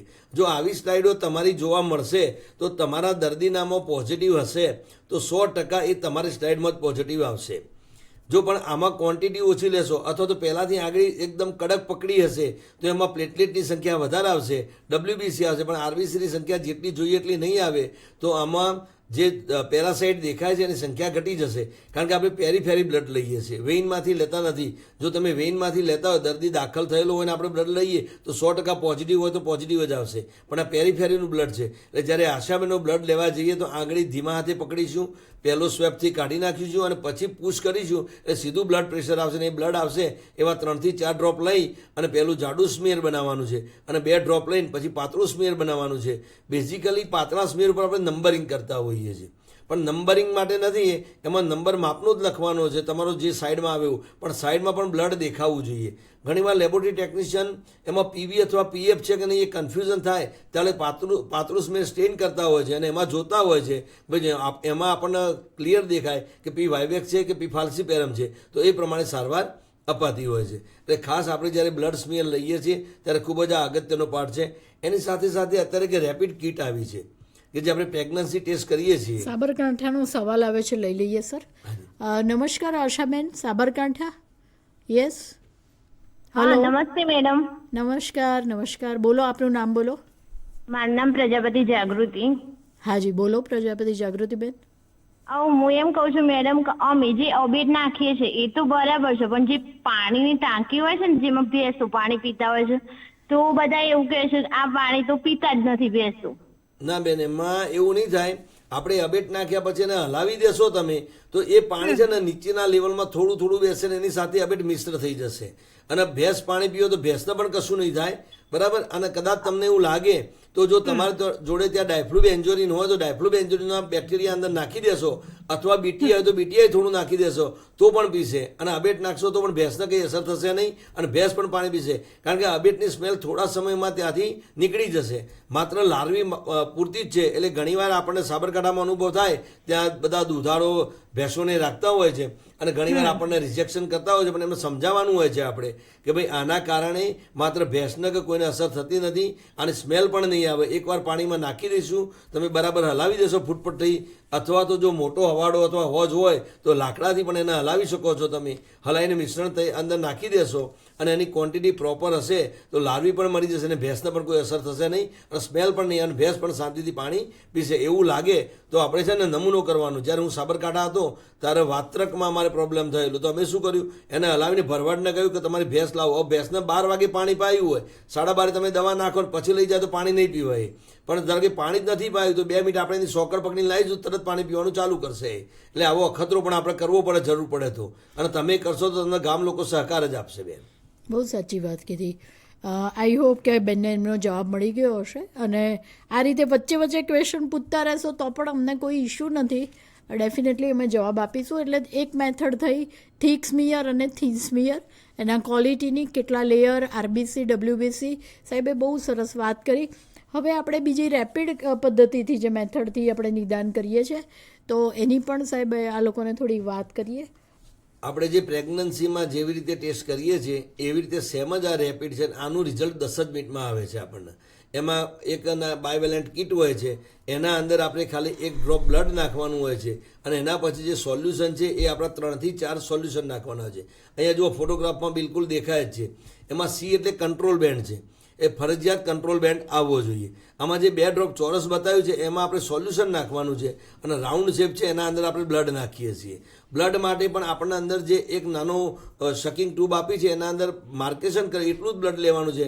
ત્યાંથી 2 કે 3 બ્લડ નાખીશું, 2 ટીપા, અને આ બાજુ 4 ટીપા તમે નાખશો એટલે ઓટોમેટિક બેન્ડિંગ આવશે. જો C બેન્ડ ફરજિયાત આવવું જોઈએ. કંટ્રોલ બેન્ડ આવે છે તો તમારો ટેસ્ટ સાચો છે. અને પછી ટેસ્ટમાં જો એક સિંગલ બેન્ડ આવે છે તો એ PV છે, અને જો બાયવેલેન્ટ હશે તો એમાં 2 બેન્ડ આવતા હોય છે. જો એ પહેલો બેન્ડ આવે તો PV છે અને બંને બેન્ડ આવે તો PF છે. આટલું ધ્યાન રાખવાનું છે. અને ખાલી મોનોવેલેન્ટ હોય એકલી સિંગલ પીવી માટેની, તો પછી એમાં 2 બેન્ડ આવે, તે કંટ્રોલ બેન્ડ છે અને એક ટેસ્ટ બેન્ડ છે. તો પીવી છે તો આપણે તાત્કાલિક MPHWની જાણ કરીશું. એટલે તમે લોકો ક્લોરોક્વિન આપો છો, પણ પ્રાઇમાક્વિન આપવા માટે સુપરવાઇઝર અથવા તો MOPSC અથવા આયુષ MO અને અત્યારે તો CHO પણ છે, એ પણ આવશે અને એમની હાજરીમાં જ પ્રાઇમાક્વિન આપણે આપવાની હોય છે. એટલે રેપિડ કિટ પણ આપણે જે દૂરના એરિયા છે દરેક જિલ્લાઓમાં કે ત્યાં MPHW પોતાની કામગીરી સમયસર કરવામાં થોડી તકલીફ પડતી હોય છે, સ્કેટર્ડ એરિયા હોય, જગ્યા ખાલી હોય, આશા બહેનોને તાત્કાલિક નિદાન થઈ શકે, રોગનો સ્પ્રેડ ન થાય, એના માટે આપણે કીટ આપતા હોઈએ છીએ. એટલે આનાથી પણ આપણને સુંદર સારું પરિણામ પ્રાપ્ત થાય છે. મલેરિયાની અંદર સૌથી અગત્યની વસ્તુ છે EDPT, early diagnosis and prompt treatment. એટલે સૌથી પહેલી વસ્તુ છે કે એનું નિદાન લક્ષણોને આધારિત થાય. પહેલું નિદાન થાય એટલે પછી સારવાર થાય, અને એનાથી પણ અગત્યની વાત છે એની અટકાયત એટલે કે પ્રિવેન્શન. કારણ કે આરોગ્યમાં prevention is always better than cure. અને મને એવું બરાબર ખ્યાલ છે કે આશા એ વર્કર નથી, એ કાર્યકર નથી, પણ એ સોશિયલ એક્ટિવિસ્ટ છે અને એનું મેઇન કામ આરોગ્ય પર છે. અને આરોગ્યનો મતલબ થાય છે પ્રિવેન્શન. તમે જેટલું કામ પ્રિવેન્શન ઉપર કરો અને રોગ ના થાય એના માટેના પ્રયત્નો કરો, એ રોગ થઈ ગયા પછી સારવાર કરતાં તો સહેલા જ હોય છે. તો આપણે આપણું બધું ઇન્વેસ્ટમેન્ટ એ અટકાયતી માટે રાખીએ અને માણસોને મલેરિયાનો ભોગ બની અને એને એક્સપિરિયન્સ કરવા જેવો એક્સપિરિયન્સ છે જ નહીં, એ ન થવાય એવા માટેના પ્રયત્નો આપણે હાથ ધરીએ. આશાબેન એમ પણ બહુ સુંદર કામગીરી કરી રહ્યા છે. ફરીથી 18-233-44-55 અને આ ડાયલ કરવાનું. જ્યારે પણ તમને તક લાગે, તમને કોઈ ક્વેશ્ચન હોય, એના રિલેટેડ આપણે વાત કરતા રહીએ. એક નાની વાર્તા કહી અને પ્રોગ્રામની આપણે આગળ વાત ચાલુ કરીશું સાહેબ, કારણ કે જ્યારે બહુ જ નોલેજ મેળવીએ ત્યારે વચ્ચે વચ્ચે આપણને થોડોક બ્રેક અને મોટિવેશન પણ જરૂરી હોય છે. એક માણસ હોય છે અને બહુ જ સુખી હોય છે નગરમાં. બધું સુખ હોવા છતાં પણ એને પોતાને મજા નથી આવતી.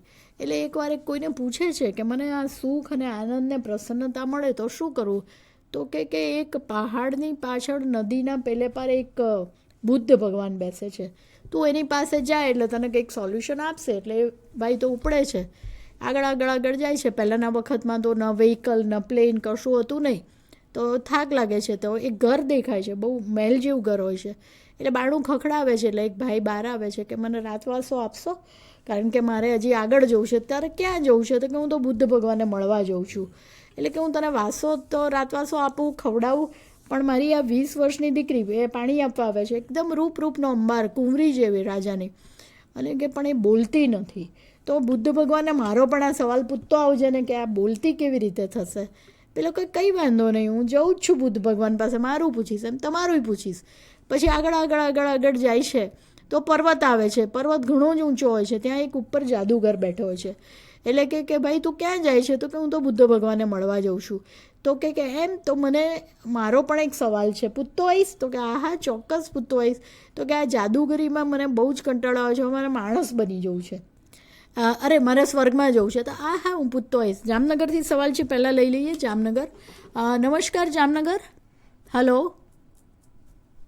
નમસ્કાર. 5 વર્ષથી તો હે ને આવતી નથી એ મચ્છરદાની 5 વર્ષથી આવતી એટલે નથી. બેન મેં પહેલા જ કહ્યું કે આપણે હાઈ રિસ્કમાં નહીં હોય. તમે જે હાઈ રિસ્ક હતો જેમાં 2 કરતાં API વધારે હોય, 30% PF નીકળ્યા હોય, તમારા પોઝિટિવ કેસ નીકળ્યા હોય 30% PF હોય, SPR આપણો ડબલ થતો હોય, એટલે ગયા વર્ષે 10 કેસ હોય, એના આગળના વર્ષે 5 હોય અને એના આગળના 2.5 કેસ હોય અથવા 2 હોય, તો 2ના 5 થયા, 5ના 10 થયા. આવા એરિયામાં જ LLI long lasting insecticide net આપણે આપીએ છીએ.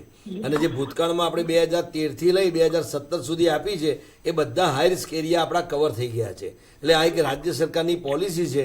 જો તમારે ત્યાં કોઈનું ડેથ થયું હોય, કોઈ પ્રોજેક્ટ હોય, ક્લોરોક્વિનનો રેઝિસ્ટન્સ થયો હોય, SPR ડબલ થયો હોય અને PFના ટકા 30% હોય, આ 5માંથી એક પણ એરિયા કવર થતો હોય તો તમને ત્યાં હાઈ રિસ્કમાં આવો તો ત્યાં રાજ્ય સરકાર તરફથી આ મચ્છરદાની મળતી હોય છે. પણ આપણા ત્યાં અત્યારે આપણે જોઈએ તો હાઈ રિસ્ક કોઈ નથી, બધા લો રિસ્ક, API 2 અને 2 કરતાં વધારેમાં જ આપણે એમાં અત્યારે આપણે જંતુનાશક દવાનો છંટકાવ કરીએ છીએ અને ફોગિંગ કામગીરી કરી રહ્યા છીએ. પણ કદાચ આવો કોઈ પ્રોજેક્ટ હોય અને તો ક્લોરોક્વિનનો રેઝિસ્ટન્સ હોય અથવા તો લેબરની બહુ મુવમેન્ટ હોય તો તમારા ત્યાંથી જિલ્લા પંચાયતમાંથી જિલ્લા મેલેરિયા અધિકારી, જ્યારે માહિતી માગવામાં આવે ત્યારે માહિતી આપતા હોય તો એ રાજ્ય સરકાર ભારત સરકારને આપે છે અને ભારત સરકારમાંથી પછી મચ્છરદાની આવે છે એટલે પૂરી પાડવામાં આવશે. હવે 5 વર્ષનો સમયગાળો થઈ ગયો છે એટલે લગભગ નેક્સ્ટ યરમાં આપણને મચ્છરદાની મળે તેવી સંભાવના રહેલી છે, કારણ કે હમણાં તાજેતરમાં જ માહિતી માગેલી છે. એટલે માહિતી માગી છે એનો મતલબ ક્યાંક એની ચહલ પહલ ચાલુ છે. તો આપણે 5 વર્ષ થઈ ગયા છે એટલે હવે આપણને મળશે. છેલ્લી મચ્છરદાની 19-20માં આપણને મળેલી હતી એટલે એના 5 વર્ષ 25માં પૂરા થયા એટલે હવે મચ્છરદાની કદાચ મળવાના ચાન્સ છે. તો જે હાઈ રિસ્ક એરિયા હશે એ લોકોને ફાળવણી થશે. આઈ હોપ કે બેનને જામનગરવાળા બેનને સવાલનો જવાબ મળી ગયો હશે, કારણ કે ગવર્મેન્ટ ઓફ ઇન્ડિયા જ્યારે કંઈ પણ વસ્તુ આવે તો એના પોતાના ઓબ્જેક્ટિવ, એના ક્રાઇટેરિયા હોય અને સરકારમાં બધું ક્રાઇટેરિયાના આધારિત જ થાય. એટલે આપણને એવું લાગે કે આપણને ના મળ્યું પણ આપણે ક્રાઇટેરિયામાં ફિટ ના થતા હોય તો ન મળે. એટલે એ આપણે ચેક કરી લેવું કે આપણે ક્રાઇટેરિયામાં ફિટ થઈએ છીએ કે નથી થતા. વાર્તા આપણે આગળ વધારીએ કે પેલો જાદુગર કહે છે કે મારે તો સ્વર્ગમાં જવું છે, તો કે એ પણ સવાલ પૂછતા હોજો પેલો કે આ ચોક્કસ. એટલે તો જાદુથી એને ઉપર ચડાવી દે છે એટલે પર્વત ચડી જાય છે. હવે પર્વત ઉતરી અને આગળ જાય છે તો નદી આવે છે. નદી એને તરવાની હોય છે, ત્યાં આગળ કાચબો દેખાય છે. તો કાચબો કહે છે હું તને નદી તો પાર કરાવી દઉં બુદ્ધ ભગવાન પાસે, પણ મારો એક સવાલ છે કે હવે આ કાચબાની જિંદગીથી હું કંટાળ્યો છું, મારા માણસ બની જવું છે. તો મારો એ સવાલ પૂછતા આવજો. એટલે પેલો કે અરે ચોક્કસ મારે આમે બુદ્ધ ભગવાન પાસે જવું જ છે તો જઈ આવું. ત્યાં ગયા પછી કાચબો તો એને પહોંચાડી દે છે. ત્યાં આગળ જ્યારે જુએ છે તો એક ઝાડ નીચે બુદ્ધ ભગવાન બેઠા હોય છે, આંખો બંધ હોય છે અને પછી કહે કે બોલો તમારા સવાલો બોલો. એને ખબર પડી જાય છે કોઈ સામે આવીને ઊભો છે. એટલે પેલો વિચારે છે કે મારો સવાલ તો ખાલી યાર ખુશ રહેવાનો છે, એ તો ઠીક છે, લાઈને પેલી છોકરીનો પ્રશ્ન પૂછી લઉં. પેલો કહે છે જો ભાઈ તારે 3 ક્વેશ્ચન પૂછવાના છે, 4થો ક્વેશ્ચન એલાઉડ નથી. એટલે 3 સવાલ તું ફટાફટ પૂછી લે. એટલે પહેલાં તો પેલી કુંવરીને બોલતી કરવાનો કે એનો પ્રશ્ન વધારે ગંભીર છે. મારે તો યાર શું પૈસો બધું છે, મારે તો આનંદ નથી, એના માટે હું આ છોકરીની જિંદગી બરબાદ કરું છું. તો એને પૂછી લે છે. સારું, તો એનો સવાલનો જવાબ બુદ્ધ ભગવાન આપી દે છે. પછી કે પેલા બિચારા જાદુગરનો અમદાવાદથી સવાલ છે, આપણે અમદાવાદનો સવાલ લઈ લઈએ. અમદાવાદ સવાલ પૂછો પ્લીઝ. નમસ્કાર. હા નમસ્કાર મેડમ. નામ બોલો બેન આપનું. મીનાબેન પ્રજાપતિ મેડમ. ક્યાંથી બોલો છો? અમદાવાદ જિલ્લામાંથી, દસક્રોઈ તાલુકામાંથી, Vanch sub centre, Nadej PSC. Very good very good. બોલો સવાલ બોલો આપનો. મેડમ આપણે જે ટાંકામાં એબેટ કરીએ છીએ એમાં આપણે જે ધાબા ઉપર જે આપણે આરો હોય છે મેડમ, અને તો એ ટાંકામાંથી એબેટ કરેલું પાણી આરોમાં આવે તો એ આપણે પી શકીએ મેડમ? કદાચ આપણા ઘરમાં કોઈ એએનસી હોય, નાનું બાળક હોય તો એમાં મેડમ પી શકાય? કઈ આડઅસર એવું કઈ? આમ તો આડઅસર કોઈ નથી, પણ આપણે મેં પહેલા જ કહ્યું પીવાના પાણીમાં આપણે અબેટ નાખવાનું નથી. કે જે માણસ પીતા હોય એ ટાંકામાં નાખવાનું નથી. બીજું, તમે ઉપરની ટાંકી છે તો એર ટાઈટ ઢાંકણ જ છે એને, સિન્ટેક્સની હશે અથવા તો સિમેન્ટની હશે તો બીડનું ઢાંકણું નાખેલું હશે. હા, પણ એની વેન્ટ પાઇપ જે બહાર નીકળતી હોય છે ત્યાંથી મચ્છર જવાના ચાન્સ છે. તો જો વેન્ટ પાઇપ બાજુમાં હોય એર નીકળવાની, એના પર એક કપડું મરાઈ દેવાનું. અને આરો આવતું હોય એમાં આપણે જરૂર નથી, જેમાં ઢાંકણથી બંધ છે એ પણ જરૂર નથી. પણ આપણે એકવાર જ્યારે ત્યાં વિઝિટમાં જઈએ તો ખાલી ઢાંકણું ખોલીને જોઈ લેવાનું કે અંદર બ્લીડિંગ નથી. જો કદાચ બ્લીડિંગ હોય તો બ્લીડિંગનો સોર્સ કયો છે, નજીકમાં કોઈ કાણું છે, મચ્છર જાય એવી જગ્યા છે તો એ જગ્યા આપણે પૂરી દેવાની છે. એટલે જે માણસો જે પાણી પીતા હોય એના અંદર બિલકુલ અબેટ વાપરવાનું નથી. આપણે પશુ પીતા હોય, કપડાં ધોવા માટે હોય, એના અંદર હોય તો આપણે નાખી શકીએ છીએ. ઘણીવાર કેવું છે, અંડરગ્રાઉન્ડ ટાંકું હોય તો તમે અંડરગ્રાઉન્ડ ટાંકુનું ઢાંકણું ખોલશો તો અંદર બ્લીડિંગ જોવા મળશે જ નહીં. અને જો કદાચ ન છૂટકે તમને આવું ક્યાંક જોવા મળે તો આપણે અમદાવાદ જિલ્લામાં છો તમે, અસલાલીમાં નેચરલ હેચરી છે. દરેક તાલુકામાં અને દરેક પીએસસીમાં એક હેચરી છે. તો ત્યાંથી 10-15 માછલી લઈને ટાંકામાં મૂકી દેવાની છે. જો મચ્છર જાય છે એનો મતલબ કે ત્યાં હવા તો જાય છે જ. હવા જતી હશે તો માછલી જીવતી રહેશે. જો અંદર ગપ્પી હશે તો એ પણ પૂરો થશે નહીં. તો આપણે છે ને ત્યાં ગપ્પી ફિશનો ઉપયોગ કરવાનો છે. આપણે ત્યાં અબેટનો ઉપયોગ કરીશું નહીં. જે પેલા બેને સાબરકાંઠામાં કહ્યું હતું, જો કદાચ મોટા હવાડા હોય, ખુલ્લા હોય તો એના અંદર આપણે ગપ્પી ફિશ મૂકી દેવાની છે. અને ગપ્પી ફિશ મૂક્યા પછી જે તેને જાણકારી આપવાની, તમે આ હોજ કે હવાડો સાફ કરો ત્યારે ગપ્પી ફિશ બહાર ના નીકળી જાય અથવા તો ગપ્પી ફિશ મરી જાય એટલું ઓછું પાણી ના થાય અંદર, એ થોડું ધ્યાન રાખવાનું છે. 1 ફૂટ જેટલું પાણી હોય, અંદર ગપ્પી ફિશ હશે તો તમારે એક પણ પોરો પડશે નહીં. એટલે પીવાનું પાણી હોય, ઓવરહેડ ટાંકી હોય કે અંડરગ્રાઉન્ડ ટાંકી હોય, એના અંદર જો કદાચ તમને લાર્વી જોવા મળે તો ત્યાં આપણે ગપ્પી ફિશ મૂકી શકીએ છીએ. અને ગપ્પી ફિશે 1 ચોરસ મીટરે 4 થી 5 માછલી મૂકો તમે એટલે ઓટોમેટિક એ બધા જ પોરા ખાઈ જશે. એટલે ત્યાં આપણે જૈવિક પદ્ધતિ વાપરવાની છે, ત્યાં કેમિકલ પદ્ધતિ વાપરીશું નહીં. બહુ સરસ. એટલે પાણી પીવાનું હોય ત્યાં તો એબેટ આપણે વાપરવાનું જ નથી. એ ચોખ્ખી વાત ક્લિયર કટ થઈ જ ગઈ છે અમદાવાદ જિલ્લાના બેનને પણ. અમદાવાદનો ફરીથી ક્વેશ્ચન આવ્યો લાગે છે. અમદાવાદ, હલો, નમસ્કાર. હવે જીઆઈડીસી વિસ્તાર હોય તો બધા અલગ અલગ રાજ્યોમાંથી આવતા હોય અને બદલાતા રહેતા હોય વ્યક્તિઓ. આવા વ્યક્તિઓ મેલેરિયા પોઝિટિવ બહારથી આવે તો એના માટે શું પગલાં ભરી શકીએ જેથી કરીને જેથી ઝડપથી નિદાન કરી શકીએ? સરસ વાત કરી બહુ બેન, સરસ સવાલ. બહુ સરસ વાત કરી. અને અત્યારે હાલ આ સળગતો પ્રશ્ન છે. આ જ છે. હું આખા રાજ્ય કહીશ, રાજ્યને જાણ કરીશ આ બાબતે કે આપણે અમદાવાદ જિલ્લામાં ડ્રોન સર્વેલન્સની 2 વર્ષથી કામગીરી કરીએ છીએ. આપણા ત્યાં મોટી જીઆઈડી છે, ચાંગોદર છે, સાણંદ છે, કઠવાડા છે, બાકરોલ છે, કે જ્યાં હું 25 MPW રોજે રોજ મોકલું ને તો પણ તમારા ઘરની વિઝિટ 15 દિવસની જગ્યાએ બીજા વર્ષે આવી શકે એટલી મોટી જીઆઈડીસી છે. એટલે આપણે ત્યાં ડ્રોન સર્વેલન્સની કામગીરી કરી છે, ગયા વર્ષે પણ કરી, આ વર્ષે. અને તમને કહીશ કે ગયા વર્ષે ને આ વર્ષે માત્ર જે 4 પોઝિટિવ કેસ આવ્યા એ રિંગ રોડની પેરીફેરીમાં જ આવ્યા. આપણે બધા જ પાત્રો આઈડેન્ટિફાઈ કરી લઈએ છીએ અને જે પાત્રો આપણે આઈડેન્ટિફાઈ કરીએ છીએ અને એ જે તે માલિકને જીઆઈડીસીવાળાના માલિકને આપી 7 દિવસની નોટિસ આપી દીધી છે અને એના કારણે એ લોકોએ પોતાની જાતે જ નાબૂદ કરી દીધા છે. હા, સિવાય કે બહારથી કોઈ પોઝિટિવ આવે છે તો આપણે પોઝિટિવ કેસની આખી હિસ્ટ્રી લઈએ છીએ.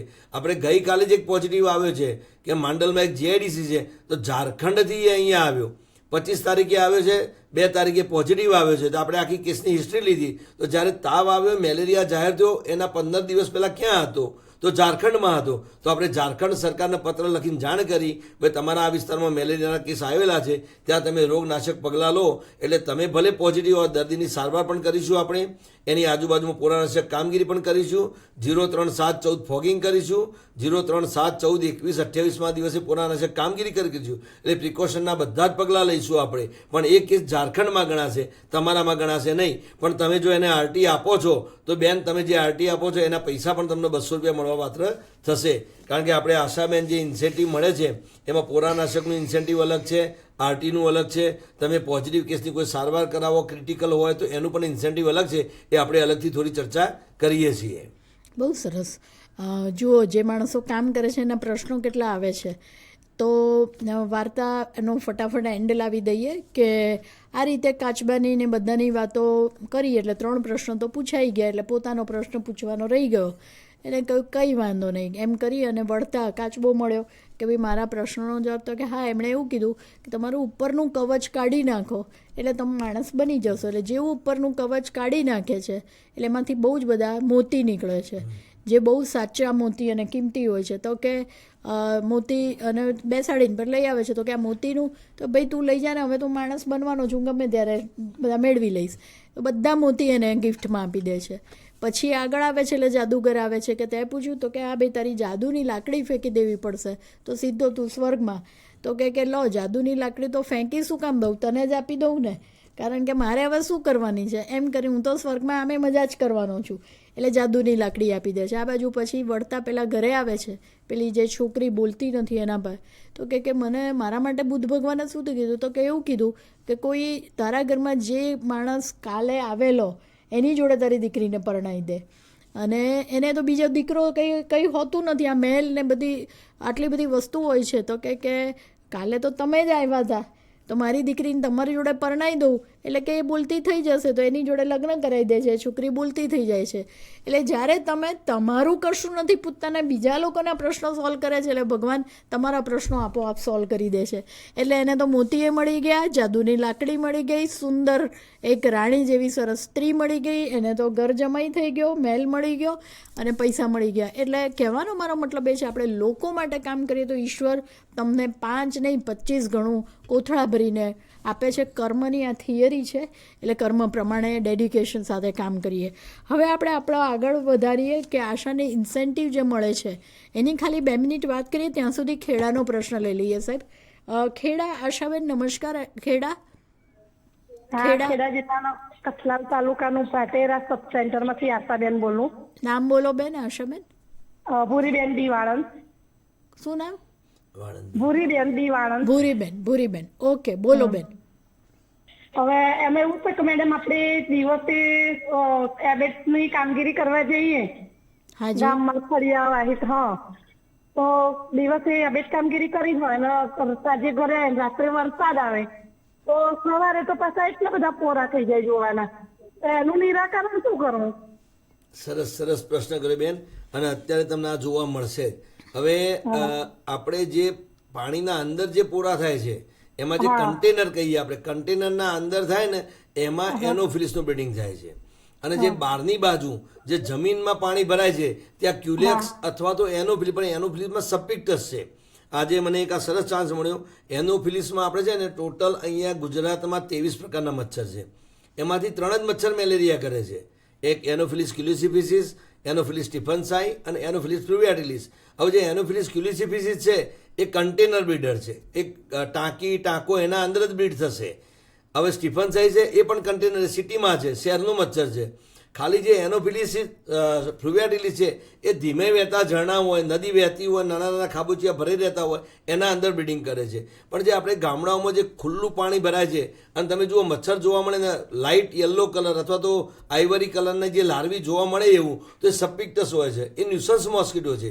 એ ગુજરાતમાં મેલેરિયા નથી કરતો. તમે આસામ બાજુ જાઓ તો ત્યાં મેલેરિયા કરશે, પણ અહીંયા મેલેરિયા નથી કરતો હોય. એટલે ન્યુસન્સ મોસ્કિટો છે. અને જે તમે વાત કરી એ ક્યુલેક્સની, ગટર છે.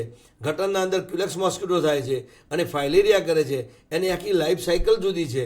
અને લાઈફ સાયકલના કારણે અત્યારે તમે જુઓ તો વડોદરાથી લઈ વલસાડ અને કોસ્ટલ એરિયામાં ફાઇલેરિયાના કેસો જોવા મળે છે.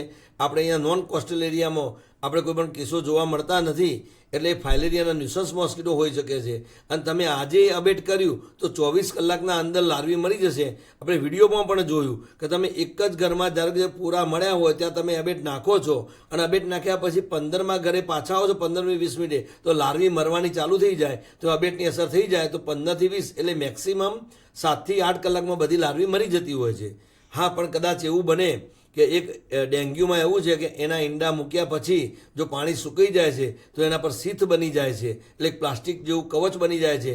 અને 3 મહિનાથી લઈને 3 વર્ષમાં ગમે ત્યારે એને પાણી મળે તો એ લાર્વી હેચિંગ કરતી હોય છે. એટલે કદાચ આવું ક્યાંક ઈંડા સુકાઈ ગયેલા હોય અને વરસાદ આવે તો પણ સેમડે તો ઈંડા જોવા લાર્વી જોવા ના મળે. સોમવારે વરસાદ આવે તો તમને બુધવારે લાર્વી જોવા મળે. અને જો તમને જો સેમ ડે જોવા મળે તો તમે કદાચ લાઇટ અથવા ટોર્ચ વગર કામગીરી કરી હોય તો આવું જોવા મળે. તો જ્યારે પોરાનાશક કામગીરી કરીએ બેન એટલે આપણે આપણી જોડે 4 વસ્તુ જોડે રાખવાની છે. એક તો કોરું અબેટ રાખવા માટેની બોટલ, માપિયું, એક ટોર્ચ અને ફૂટપટ્ટી. એટલે હું ઘણીવાર અમદાવાદ જિલ્લામાં પણ ફૂટપટ્ટીના 5 ફાયદા કહું છું, એ પણ તમને જણાવી દઉં. ફૂટપટ્ટી હોય તો પહેલાં આપણા હાથમાં ફૂટપટ્ટી હોય તો મેઝરમેન્ટ માટે કામમાં આવશે કે કેટલું અંદર દવા નાખવી છે. રિપોર્ટની લીટી દોરવી હોય તો કામમાં આવશે. અબેટ નાખ્યા પછી એને હલાવવા માટે કામમાં આવશે. અને જો તમારા હાથમાં હશે તો જો કોઈ મોહલ્લામાં કૂતરું કરડતું હોય તો પણ તમને કરડશે નહીં. અને બીજું કે સવારે 8 વાગે આશાબેન નીકળી હોય, 4 વાગે ઘરે જાય અને મારા જેવા પતિ કોઈના હોય કે જે ચાના શોખીન હોય અને 4 વાગે મને પાણી આપો પણ હાથમાં ફૂટપટ્ટી જોવે તો એનો પતિ પણ એને બોલે નહીં કે સીધી ઘા કરશે. એટલે આપણે આ 5 વસ્તુ આપણી જોડે ટોર્ચ રાખવાની બેન. અને ટોર્ચમાં કેવું છે દર વર્ષે ટોર્ચ બદલી દેવાની. અને ટોર્ચ પેલી ચાર્જિંગ આવે છે એ રાખશો, સીધી તળિયામાં નાખશો તો જેટલી લાર્વી હશે ને તળિયામાં એટલી દેખાશે. કારણ કે લાર્વી દર અડધા કલાકે હવા લેવા માટે ઉપર આવે છે, બરાબર, રેગ્યુલર ઉપર આવતી નથી. એટલે ઘણીવાર તમે જોયું હોય સૂર્યપ્રકાશ આવતો હોય તો લાર્વી છાંયડામાં હોય તો તમને ના દેખાય અને પછી વરસાદ આવે તો તમને સીધી લાર્વી જોવા મળે. અને બીજું આપણે પહેલા સ્ટેજની લાર્વી છે ને નરી આંખે દેખાય નહીં તમને. એટલા માટે આજે પહેલા સ્ટેજની લાર્વી હોય તમે અબેટ નાખવા ગયા હોય, લાર્વી ના જોવો, અબેટ ના નાખો અને વરસાદ આવી જાય તો બીજા ત્રીજા દિવસે બીજા સ્ટેજમાં જાય તો તમને લાર્વી જોવા મળે. એટલે આપણે પીવાના પાણી સિવાયના કોઈ પણ પાત્રો હોય દર મંગળવારે અબેટ ડેમાં ફરજિયાત અબેટ નાખવાનું અને સ્ટીલની ફૂટપટ્ટીથી એને હલાવવાનું જ છે આપણે. બહુ સરસ, બહુ સરસ. કેવા કેવા ક્વેશ્ચન આવી રહ્યા છે. અને અમદાવાદનો ફરીથી પ્રશ્ન આવ્યો. અમદાવાદ, નમસ્કાર અમદાવાદ. આશાબેન બોલો. હલો. હેલો. હાજી આશાબેન, નમસ્કાર આશાબેન. હા નમસ્કાર. નામ બોલો આપનું. પટેલ રંજનબેન. ક્યાંથી બોલો છો? ધોળકા તાલુકો, અમદાવાદ જિલ્લો, ધોળકા તાલુકો અને 63 PHC. 63થી બોલો છો. બોલો બેન, બોલો. મીનાબેન, જય શ્રી કૃષ્ણ. જય શ્રી કૃષ્ણ બેન, બોલો. હા, મારો પ્રશ્ન એ છે કે મારે ભરવાડ એરિયા આવે છે ને તો અમે જ્યારે એબેટ નાખીને આવીએ ને પછી એ લોકોને ટાંકી જે ચાલુ હોય ને પાણી એ ચાલુ જ રાખે તો બધું નીકળી જાય છે અને પછી ફરી જઈએ ને તો પાછા પોરા થઈ ગયા હોય. આ બહુ ખૂબ જ અગત્યનો છે. આના માટે તમારે તમારા મેડિકલ ઓફિસર અને MPHSનું ધ્યાન દોરવાનું છે. જો કોઈ આવું કરતા હોય તો પંચાયત મારફતે આપણે એમને નોટિસ અપાઈ દઈશું અને પછી એવું લાગે તમને, મેં પણ તમને કહ્યું, તમારા ત્રાસદમાં પણ આપણે હેચરી બનાવી છે. ત્રાસદ પીએસસીમાં હેચરી છે, ચલોડા પીએસસીમાં હેચરી બનાવી છે, કોટ પીએસસીમાં હેચરી બનાવી છે. તો એ હોજ છે બધા ખાલી કરાવી, એમાં નીચે જે ખાલી કરવાની જગ્યાએ ત્યાં બૂચ મારી દેવું અને દરેક હોજમાં નાની નાની 5-5 માછલી મૂકી દો. જો તમે ચલોડા ગામમાં જશો તો આ જ પ્રશ્ન હતો અને ચલોડાના એમપીએડબલ્યુ, એફએડબલ્યુ અને આશા બહેનોએ ફરી અને લગભગ 70થી 80 ટાંકામાં 4-4 માછલી મૂકી દીધી છે. એ જો માછલી મૂકશો તો માછલી નીચે રહેશે, બાળકોને પણ ગમત પડશે અને એમાં લાર્વી થશે નહીં અને ભરવાડ ભાઈઓ પણ પાણી બહાર કાઢશે નહીં. એટલે એમાં આવા હોજ હોય કોઈ તો 4-5 માછલી આપણે મૂકી દેવાની. હવે તમે દર શનિવારે મિટિંગમાં આવો છો, આ શનિવારે આવો તો એક નાની બરણી લાવજો, બરણીનું ઢાંકણું હોય એના ઉપર હોલ પાડી દેવાના અને સુપરવાઇઝર મિત્રને કહેજો તમને 5-6 માછલી મૂકી આપશે. તમારે 10 હોજ હોય તો 41 માછલી લઈ લેજો અંદરથી અને દરેક હોજમાં 4 માછલી તમારે એમપીએડબલ્યુ મારફતે મુકાઈ દેશો તો કાયમી સોલ્યુશન આવી જશે આનું. એટલે ત્યાં પછી તમારે અપડેટ નહીં કરવાનું, માત્ર તમે ઘરની મુલાકાત કરો તો આપણી માછલી જીવે છે કે નથી જીવતી એટલું જ જોવાનું. અને બેન, અમદાવાદ જિલ્લામાં 925 હેચરી છે, પુષ્કળ પ્રમાણમાં માછલી છે. માછલીનો ઉપયોગ કરીશું આપણે તો 100% આપણને ફાયદો છે, પબ્લિકને ફાયદો છે અને ગામ લોકોને ફાયદો છે. એટલે આપણે લોકોની જે સાયકોલોજી છે એની જોડે પણ ચાલવું પડે, નહીંતર રિજેક્શન આવે. અને when there is will there is way. Will એટલે WILL, આપણી ઈચ્છા, અને WHEEL પણ વિલ કહેવાય. સાહેબે જે વિલની વાત કરી, ઇમ્પ્લિમેન્ટ્સ એટલે તમારું ટોર્ચ, ફૂટપટ્ટી, એબેટ સોલ્યુશન, એ ઇમ્પ્લિમેન્ટ્સ કહેવાય.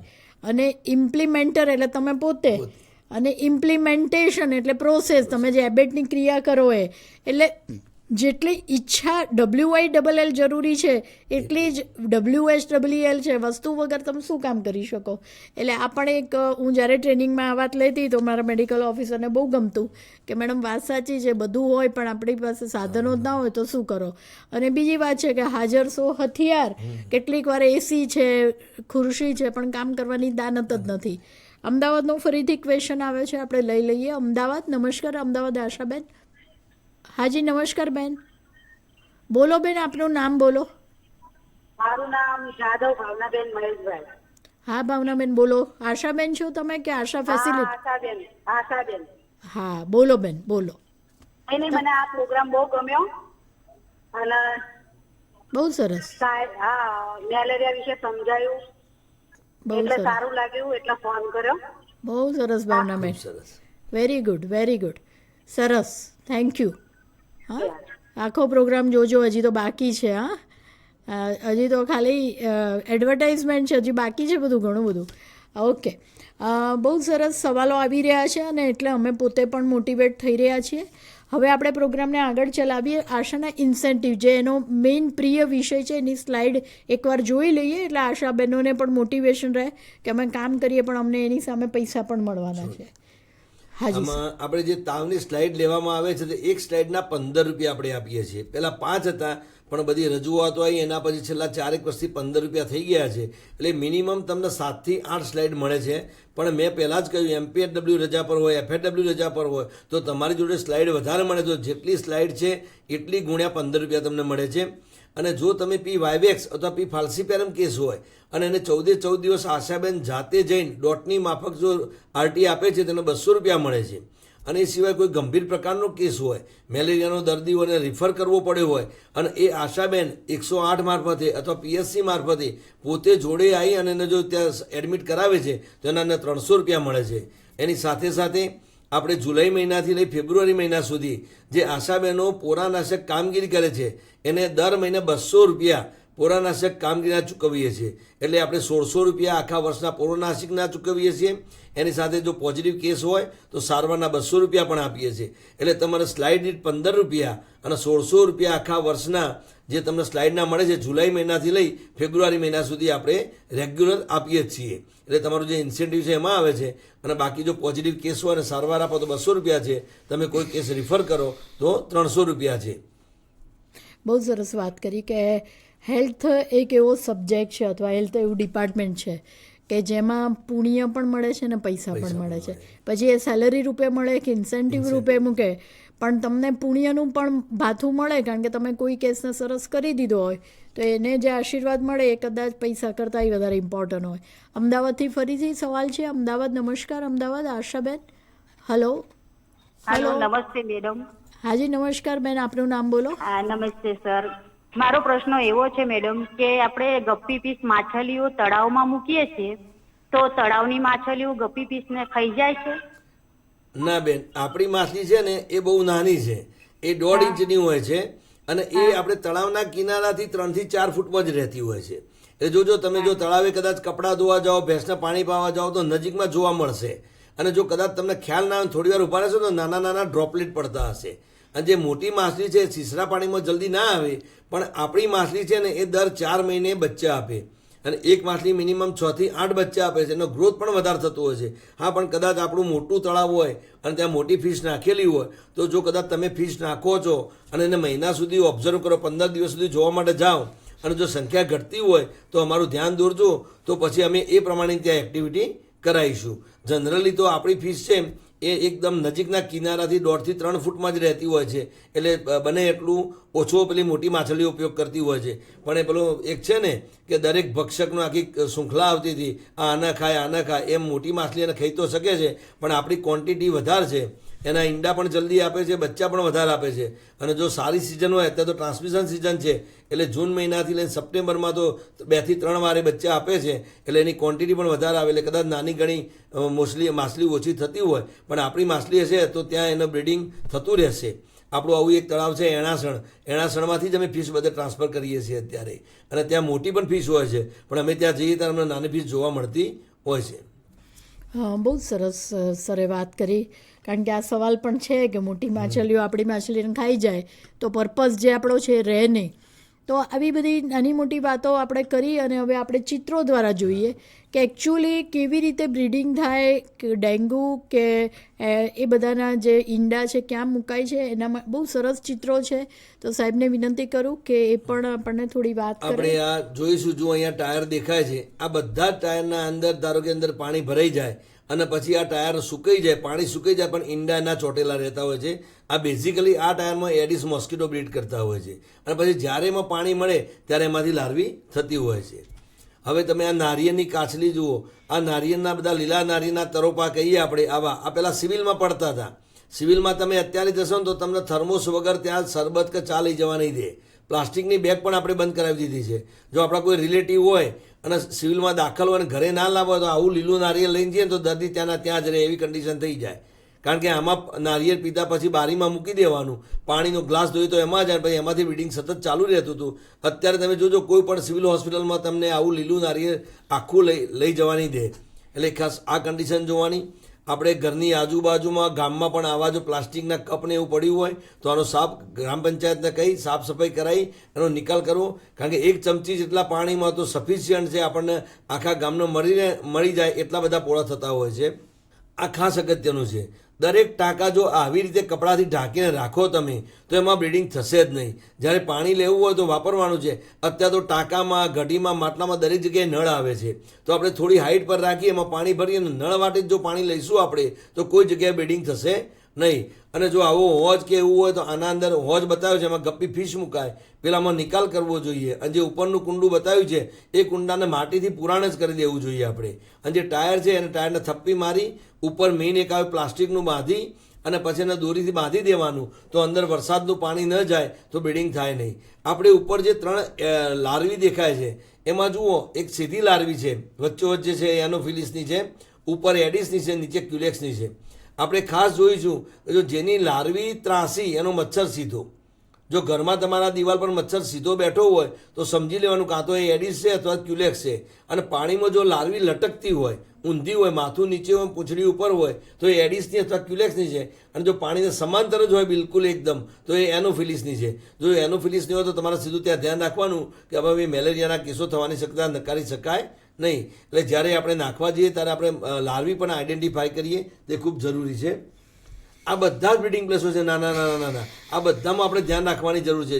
જે બેનને વાત કરી હતી ઓવરહેડ ટાંકી, તો જુઓ ઉપર બધાને ઢાંકણા છે અને કદાચ ઢાંકણામાં નાનું છિદ્ર પડ્યું હોય તો આપણે એક કપડું પહેલાં મૂકી દેવાનું અને પછી ઢાંકણું બંધ કરી દેવાનું. એટલે ઢાંકણું બંધ હશે, ઉપર છિદ્ર હશે, હવા અંદર જશે પણ મચ્છર અંદર નહીં જઈ શકે. અને જે બાજુમાં મોટી મોટી પાઇપો બતાવી છે એ પાઇપો વેન્ટ પાઇપો હોય છે કે એમાંથી ઘણીવાર ટાંકીમાં જે પાણી આવતું હોય તો હવા નીકળવાનો માર્ગ હોય છે, તો ત્યાં આપણે કપડું બાંધી દેવાનું, તો એમાંથી પણ મચ્છર જઈને અંદર ઈંડા મૂકશે નહીં. બાકી જે નીચે ટાંકા બતાવ્યા છે ઘટી સિમેન્ટની ને એના પર જો ઢાંકણા મૂકેલા છે એવા ઢાંકણા મૂકી દેવાના. આ બાજુ માટલું હોય તો એનો ઊંધા પાડી દેવાના, નારિયેળની કાસલી હોય તો એનો નિકાલ કરાવી દેવાનો. આ ખાસ ધ્યાન રાખવાનું છે. અહીંયા જુઓ મોટી ગટરની જે ટેમીફોસ અબેટ નાખવાની કામગીરી બતાવી છે. ગટર છે, ગટરમાં નાખીએ છીએ.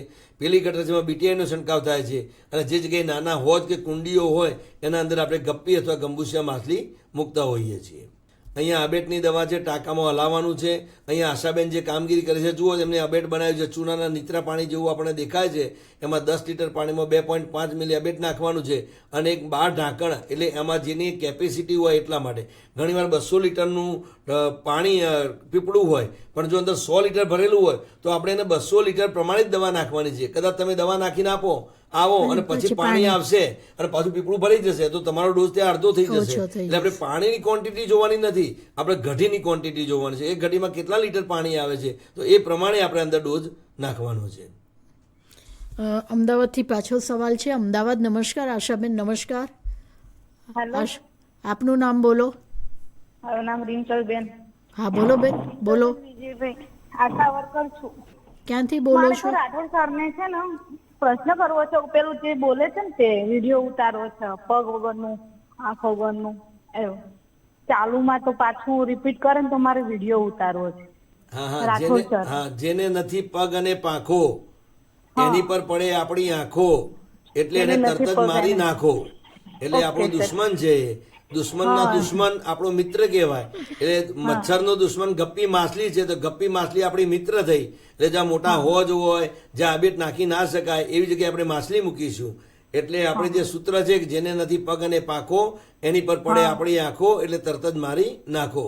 એમ મચ્છરના લાર્વીની વાત છે. કારણ કે જો મચ્છરને 6 પગ છે અને પાંખો પણ છે, જ્યારે લાર્વી છે ને પગે નથી, પાંખે નથી, એટલે પાણીની બહાર જઈ શકતી નથી. પાણી જતું રહે તો એ મરી જાય છે. એટલે આપણી આંખ પડે એટલે આપણે એને મારી શકીએ છીએ. તો તરત અબેટ નાખીને એને મારી નાખીએ. અબેટ ના નખાય તો ત્યાં ગપ્પી ફિશ મૂકીએ. ગપ્પી ફિશ મુકાય એવું ના હોય તો પાણીને વેવડાવી દઈએ. એટલે આવી કોઈ પણ પદ્ધતિ અપનાવી આપણે એનો નાશ કરીએ. બહુ સરસ, વેરી ગુડ, બહુ સરસ. આ તો મને પણ બહુ જ ગમી ગયું છે. સરસ છે. ટીડી ગાંધી સાહેબે આપ્યું છે આ સાહેબ. બહુ સરસ, વેરી ગુડ. તો આપણે હવે પાછા આગળ વધીએ, કારણ કે ઇન્સેન્ટિવની વાત પણ થઈ ગઈ, એન્ટી લાર્વલ મેઝરની વાત થઈ ગઈ, અને ઘણી બધા પિક્ચરથી ખબર પડી કે ટાયર, મને બરાબર યાદ છે કે હું સેક્ટર 9માં રહેતી હતી ત્યારે પાણી આપણે યુઝ્યુઅલી પક્ષીઓ માટે ભરતા હોઈએ છીએ, પણ આપણને એ કન્સેપ્ટ ક્લિયર નથી. ઇવન મારા મમ્મીના ઘરે પણ અત્યારે પાણી ભરાતું હોય છે, પણ એ લોકો બેઝિકલી એજ્યુકેશન લેવલ 0 હોય. એટલે મારે એને વારે વારે કહેવાનું કાં તો તું આ પાણી ભરવાનું બંધ કરી દે, અને કાં તો કોઈ માણસ જોડે રોજ 7મા દિવસે કે 6ઠા દિવસે એને એકદમ બ્રશથી ઘસી સાફ કરાવી, એકવાર ડ્રાય થાય પછી ભરવાનું ચાલુ કર. એને ખબર નથી. એટલે કાલે મેં આખો વિડીયો બતાવ્યો તો શી વોઝ વેરી હેપી કે હા મને આવી મેટરની ખબર જ નથી. તો મેં કીધું કે આ જ મચ્છર તમને કરડશે અને તમે 87 વર્ષે મેલેરિયાનો ભોગ બનશો.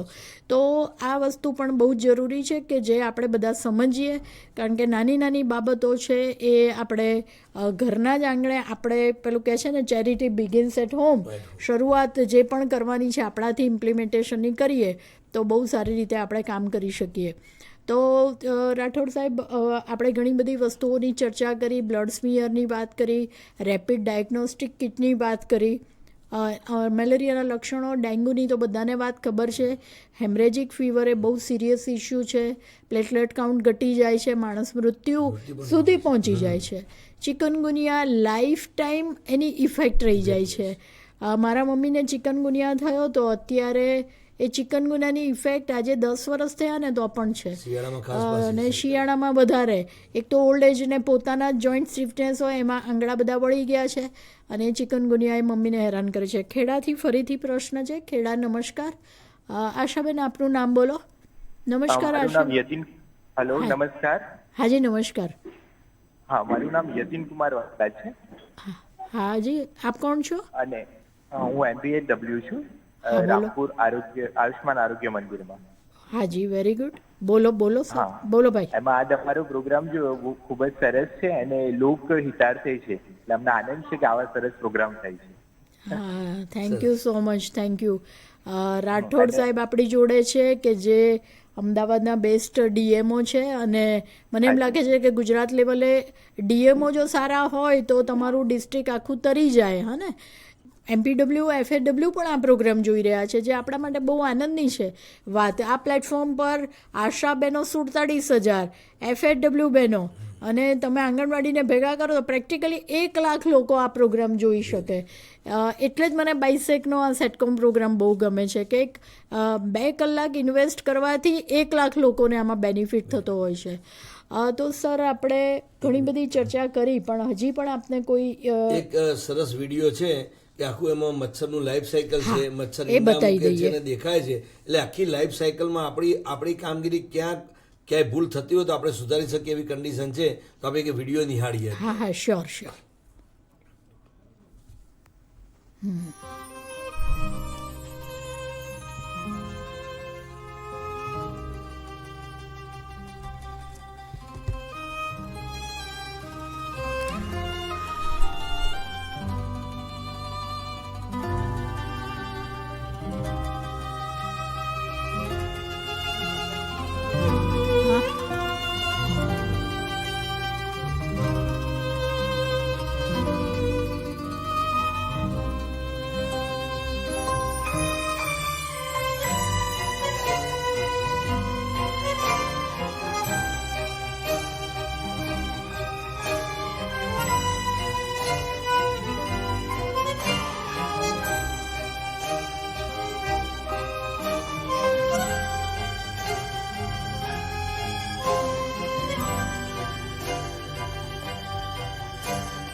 ખૂબ ખૂબ સુંદર વિડીયો છે, બહુ સરસ. ખેડા જિલ્લાનો ફરીથી પ્રશ્ન છે. ખેડા, નમસ્કાર ખેડા. હેલો. હાજી નમસ્કાર. હા નમસ્કાર મીનાબેન, ડોક્ટર મીનાબેન. મેડમ અમે લોકો જ્યારે ફિલ્ડ લેવલે જઈએ છીએ, હાજી. પબ્લિક સાથે SPCC કરવાની કોશિશ કરીએ છીએ કે એમનું સોશિયલ બિહેવિયર ચેન્જિંગ કરવાનો એક પ્રયત્ન હોય છે. પણ જ્યારે અઠવાડિયા પછી પાછી મુલાકાત કરીએ છીએ અને એમને કીધું હોય કે ભાઈ આ તમારું જે પાણીનું પાત્ર છે એને વ્યવસ્થિત ઢાંકો, હવાચુસ્ત ઢાંકો, તો એ સમયે તો કરે છે, પણ જ્યારે બીજી મુલાકાત કરીએ છીએ ત્યારે એમનું પેલું ચેન્જિંગ થવું જોઈએ બિહેવિયર, એમાં થોડી તકલીફ પડે છે. એની માટે કોઈ ટોનિક અથવા તો કોઈ સલાહ હોય તો. તમારું નામ યતીનભાઈ છે ને? હા યતીનભાઈ હા જો પથ્થર હોય ને પથ્થર એના પર સતત પાણી પડે ને એટલે એના ટુકડા થઈ જાય પથ્થરના પણ તમારે એને સતત ફ્લો આપ્યા કરવો પડે પણ આપણો મગજ પેલું ધીરજને ધૈર્ય રાખવું પડે શ્રદ્ધા રાખવી પડે ઈશ્વર પર કે બધું થવાનું જ છે સારું. પહેલી વસ્તુ એ છે કે આપણી નમ્રતા એ લોકોને બેનિફિટ છે એ બતાવવું અને તમારે સતત નમ્રતાપૂર્વક પ્રયત્ન તમારો જારી રાખવાનો કે અને તમારો કોઈ સ્વાર્થ નથી પણ તમારા બેનિફિટ માટે જે બતાવીએ તો એને ડેફિનેટલી SBCCમાં તમે સક્સેસ જતા રહો. એટલે આ બધી વસ્તુઓ છે કે તમારું પોતાના કર્મનું ફોકસ સામેવાળાના હિત માટે છે એને ખબર પડી જાય તો એ તમારી બધી જ વસ્તુ માનશે એવું મારું સ્પષ્ટ માનવું છે અને મેં કરેલું છે અને મારું લોકોએ માનેલું છે એટલે મને ખબર છે. સર છતાંય આપને કંઈ કહેવું હોય તો કદાચ તમે ત્યાં જાઓ મિત્ર અને લાર્વી જોવા મળે તમને તો એક નાની બોટલમાં એ જ લાર્વી મૂકી દેવાની ઉપરનું ઢાંકણું છે ને એમાં કોટન મૂકી દેવાનું એમના ઘેર મૂકી દેવાનું કે બેન આમાંથી જોઈ લો આ શું થાય છે એ અને પછી કહેવાનું કે જુઓ મેલેરિયા હશે તો અમે સારવાર અહીંયા જ કરીશું ક્લોરોક્વિન ને પ્રાઇમાક્વિન ફ્રીમાં જ આપીશું પણ તમારા 15 દિવસ કેવી રીતે બગડશે એ સમજણ પડવાની કે તમને કદાચ થાય અથવા ઘરમાં થાય તો તમારા પતિ બાળક કોઈ પણ એની સાથે એક વ્યક્તિ બેસી રહેવું પડશે તો આર્થિક નુકસાન ક્યાં આવશે અને જો ડેન્ગ્યુ થશે તો મિનિમમ અત્યારે પ્રાઇવેટમાં ટ્રીટમેન્ટ લો તો 40,000 થી 50,000 રૂપિયા ખર્ચો થાય છે. અમે અત્યારે જ્યારે ફિલ્ડમાં જઈએ છીએ અમદાવાદમાં કે કોઈ પણ જિલ્લામાં ક્યાંય પણ તકલીફ હોય તો અમારું ડેપ્યુટેશન હોય ત્યારે તો અમે એમને સમજણ પાડીએ છીએ કે એક દુપટ્ટો 40 રૂપિયાનો આવે છે એ 40 રૂપિયાનો દુપટ્ટો જો તે ઢાંકણે બાંધી દેશો તો 40,000 રૂપિયા બચી જશે. અને અત્યારે તમે હું બધાએ ધારો કે આપણે કોઈ આર્થિક નુકસાનની વાત કરીએ ને તો આપણે સાંભળવા તૈયાર છીએ એટલે થોડું આ પણ વાત કરવાની આવું એક ત્યાં મૂકીને આપવાનું 5-6 લાર્વી હોય ચોથા સ્ટેજની આપી દેવાની એ બીજા દિવસે જોશે તો એમાંથી પીપાને મચ્છર થઈ જશે એટલે ઓટોમેટિક પછી એનું બિહેવિયર ચેન્જ થવાનું ચાલુ બહુ સરસ બહુ સાચી વાત કીધી. યતીનભાઈ આઈ હોપ કે તમને પ્રશ્નનો જવાબ મળી ગયો હશે. બહુ જ ધીરજવાળા કામો છે. ગીર સોમનાથથી સવાલ છે. ગીર સોમનાથ નમસ્કાર ગીર સોમનાથ. હલો હા જિલ્લો ગીર સોમનાથ. હા નમસ્કાર બેન. નમસ્કાર. નામ બોલો આપનું. નામ મામણિયા સવિતાબેન. સવિતાબેન બોલો તમારો પ્રશ્ન બોલો બેન. અમારો પ્રશ્ન એ છે કે અમે ફિલ્ડમાં જઈએ સ્લેડ લઈએ તો અમે 10 લઈએ 12 લઈએ પણ અમારે એમ કે તમને 9 પેમેન્ટ મળે 9 સ્લાઇડનું. ના બેન એવું નથી. તમે જે સ્લાઇડ લીધી છે દર્દીની જ છે સાચી સ્લાઇડ છે એ જ સ્લાઇડ MPHW કે FAW લીધી નથી ડુપ્લિકેટ નથી થયું એની ખાતરી કરી લેવાની છે. અને જો દર્દીની હોય તાવ આવેલો હોય તમે લીધી હોય તો એનું 100% પેમેન્ટ કરવાનું છે. આ તો તમને મિનિમમ 7 થી 8 કેમ મળે કે ધારો કે તમારા સબ સેન્ટર અથવા તમારા ગામનો ટાર્ગેટ 30નો છે તો MPHW ભાઈ 15 થી 20 લે છે બરાબર. FAW બેન 5 લે છે તો 15 MPHWના ભાગમાં આવશે એક્ટિવ સર્વેલન્સના પાર્ટ તરીકે સાઇડ 40 તરીકે પેલા FAWમાં ભાગમાં 5 આવશે તો 8 થી 10 તમારા ભાગમાં આવી શકે છે. પણ જો MPHW ગેરહાજર હોય FAW ના હોય અને તમે સ્લાઇડ લીધી હોય અને એનું ડુપ્લિકેટિંગ ના થયું હોય એકના એક વ્યક્તિની સ્લાઇડ બીજા કોઈએ ના લીધી હોય ધારો કે મારી સ્લાઇડ MPHW પણ લે અને એ દિવસે તમે પણ લો તો આવું ડુપ્લિકેટિંગ ના હોય તો તમને પૂરેપૂરા 15 રૂપિયા લેખે પૈસા મળવા પાત્ર થાય છે. અને આની ખરી તમારા સુપરવાઇઝર મિત્રએ કરવાની. આવું કંઈ હોય તો મેડિકલ ઓફિસરનું ધ્યાન દોરવાનું તમારા સુપરવાઇઝરને કહો મારા વિસ્તારમાં તમે ચેક કરી શકો છો અને ચેક કર્યા પછી જ પૈસા મળે કારણ કે તમારો મંથલી રિપોર્ટ બને છે એના પછી જિલ્લા કક્ષાએ જાય અને જિલ્લા કક્ષાએથી ગ્રાન્ટ રિલીઝ થતી હોય છે એટલે મીનવાઇલ ત્યાં સુધીનો સમયગાળો હોય ત્યાં સુધી 1-2 દિવસમાં તમારા સુપરવાઇઝર ચેક કરી લે એટલે મહેનતાણાના પૈસા તમારી મહેનત સાચી છે તો તમને પૂરેપૂરા પૈસા મળવા પાત્ર જ છે. અને આ વાત તમે તમારા મેડિકલ ઓફિસર મિત્રને કહેજો. આજે કદાચ દરેક જે કોઈ મેડિકલ ઓફિસર મિત્રો સુપરવાઇઝર મિત્રો જોતા હોય તો આની ખાસ કાળજી રાખો. આશાબેન કામ કરે છે એમની કામગીરી સાચી છે અને સાચી કામગીરી કરતા હોય તો એમને મહેનતાણું મળવા પાત્ર છે. નો ડાઉટ આપણે મહેનતા એની કામગીરીનું ક્રોસ ચેક કરવા માટે છીએ તો ક્રોસ ચેક કરી લઈશું પણ કોઈને અન્યાય ન થાય એ ખાસ જોવાનું રહેશે. કોઈ પણ બાબત સત્યના પાયા પર હોય ને એને કોઈ વસ્તુ તોડી નથી શકતી. તમારો પાયો સત્ય પર હોવો જોઈએ સાચી નિષ્ઠાથી હોવો જોઈએ. સાબરકાંઠાથી સવાલ છે. નમસ્કાર સાબરકાંઠા. હાજી બેન બોલો. હા બેન હું સાબરકાંઠા જિલ્લો તાલુકો ઈડર PSC કડિયાદરા ગામભૂ ત્યાંથી વાત કરું છું. હા બોલો બેન બોલો. હા તો મેડમ અમારે અહીંયા ટાંકીઓમાં બધા સાદી માછલી રાખે છે. હા તો એનથી પૂરા મરી જ જાવ ને. એનું કામ જ આમાં બેન પૂરા એવું છે કે સાદી માછલી પણ પૂરા ખાય કે ના ખાય ચેક કરવું પડે આપણે. ગપી ફિશ જ વધારે ખાય છે. આમાં જો તમારી કેનાલની માછલી હશે, નર્મદા કેનાલમાં ઘણી ફિશ આવે છે નાની નાની, એ અહીંયા હું મહેસાણા જિલ્લામાં ટેમ્પરરી હતો થોડો ટાઈમ, ત્યારે અહીંયા ગામ છે ત્યાં અમે ચેક કરતા હતા જેટલા ગામો છે, કરણનગર છે, તેની આજુબાજુમાં 70 ટાંકામાં અમે ફિશ નાખી હતી ટેમ્પરરી, અને પછી લાર્વી બીજા ગામમાંથી લાઈને એમાં નાખી અમે. અને જો લાર્વી એ ખાઈ ગઈ આવું ખાતી હોય તો કોઈ વાંધો નથી, બાકી પછી સોની હોય ફિશ તો આપણા માટે નકામી છે. એટલે જો તમને ક્યાંય બીજી જગ્યાએથી બ્રીડિંગ મળે તો તમે શું નાના કન્ટેનર ડબલીમાં લાવી અને જે ઘરમાં ફિશ મૂકેલી હોય એ પાણીના ટાંકામાં થોડા લારવા નાખજો અને ઊભા રહેવાનું. જો માછલી ખાઈ જતી હોય તો એ આપણી મિત્ર થઈ ગઈ એ પછી, તો ભાઈ એનો સારામાં સારો ઉપયોગ કરી શકાય આપણાથી. કારણ કે ગપી ફિશ ને ગંબોસિયાનો તો આપણને ક્લિયર કટ ખબર જ છે કે લાર્વા ખાય છે. દરેક માછલી વિશેની ખબર ના હોય પણ ખાતી હોય તો આપણા માટે સોનામાં સુગંધ જ અને છે. બેન તમારા રાણી તળાવમાં એટલી બધી ફિશ હતી અને અત્યારે પણ હશે જ, તો તમારા સુપરવાઇઝર મિત્રને કહેવાનું કડિયાદરામાં જે હોય એને કે ત્યાંથી થોડી લઈને આપે તો દરેક ઘડીમાં 4 5 નાખી દેશો તો બેસ્ટમાં બેસ્ટ. અને કડિયાદરા પીએસસીમાં પણ હેચરી છે જ, તમે જેવા એન્ટ્રી લો એટલે તરત જ જમણા હાથે હેચરી બનાવી લીધી, ના ચાલુ હોય તો ચાલુ કરાવી દેજો. એ અમદાવાદથી સવાલ છે. નમસ્કાર આશાબેન, અમદાવાદ, આપનું નામ બોલો. હલો, ડોક્ટર લલિત એમતા, આયુષ મેડિકલ ઓફિસર છું, અમદાવાદ જિલ્લાના પીએસસી સનાતળ પરથી. સનાતલ, ઓકે. હા, આજે ડોક્ટર વડાલિયા મેડમ અને ડોક્ટર આપણે ડીએમઓ સાહેબ રાઠોડ સાહેબે જે મેલેરિયાને લગતું જે આજનું આ સેટકોમ છે એનાથી ઘણું અવેરનેસ થયું છે. અને ફિલ્ડની અંદર હવે પછીની સિઝનમાં મેલેરિયાને લગતું જેટલું બી અવેરનેસના પ્રોગ્રામ કરે એ ખૂબ જ સારો છે. એટલે સેટકોમ સારો છે અને ખૂબ જ માહિતી મળી એ માટે. Thank you so much. Thank you sir.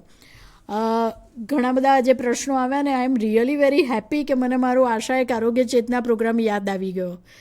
ઘણા બધા ટાઈમ પછી આશા બહેનોને મળવાનો આ પ્લેટફોર્મ પર મોકો મળ્યો.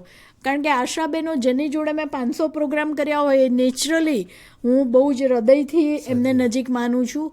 અને મોટાભાગના આશા જ્યારે હું પીએસસી પર વિઝિટ આરડીડી તરીકે કરતી તો એફએડબલ્યુ બેનને કદાચ મારું નામ ખબર પણ ના હોય, હું કહું કે આશાબેનને બોલાવો, અને કોઈ પણ આશાબેનને કહું કે તમે મને ઓળખો છો, એટલે મને જોઈને કહી દે કે બીના વડાલિયા સેટકોમ મેડમ. એટલે ત્યારે મને આનંદ આવે કે ઘણા બધા આશાબેનોએ મારા પ્રોગ્રામ જોયા છે અને આ પ્લેટફોર્મ પર આપણે બહુ એકબીજાની નજીક આવેલા છીએ. તો સાહેબ જતાં જતાં આશાબેનોને એક છેલ્લો મેસેજ આપી દઈએ, એમની ભૂમિકા એક્ઝેક્ટલી કહીને એમનો છેલ્લો મેસેજ. આશા નામ જ અમારા માટે કાફી છે કે મેલેરિયાની આશા નામ પર જ રહેલી છે.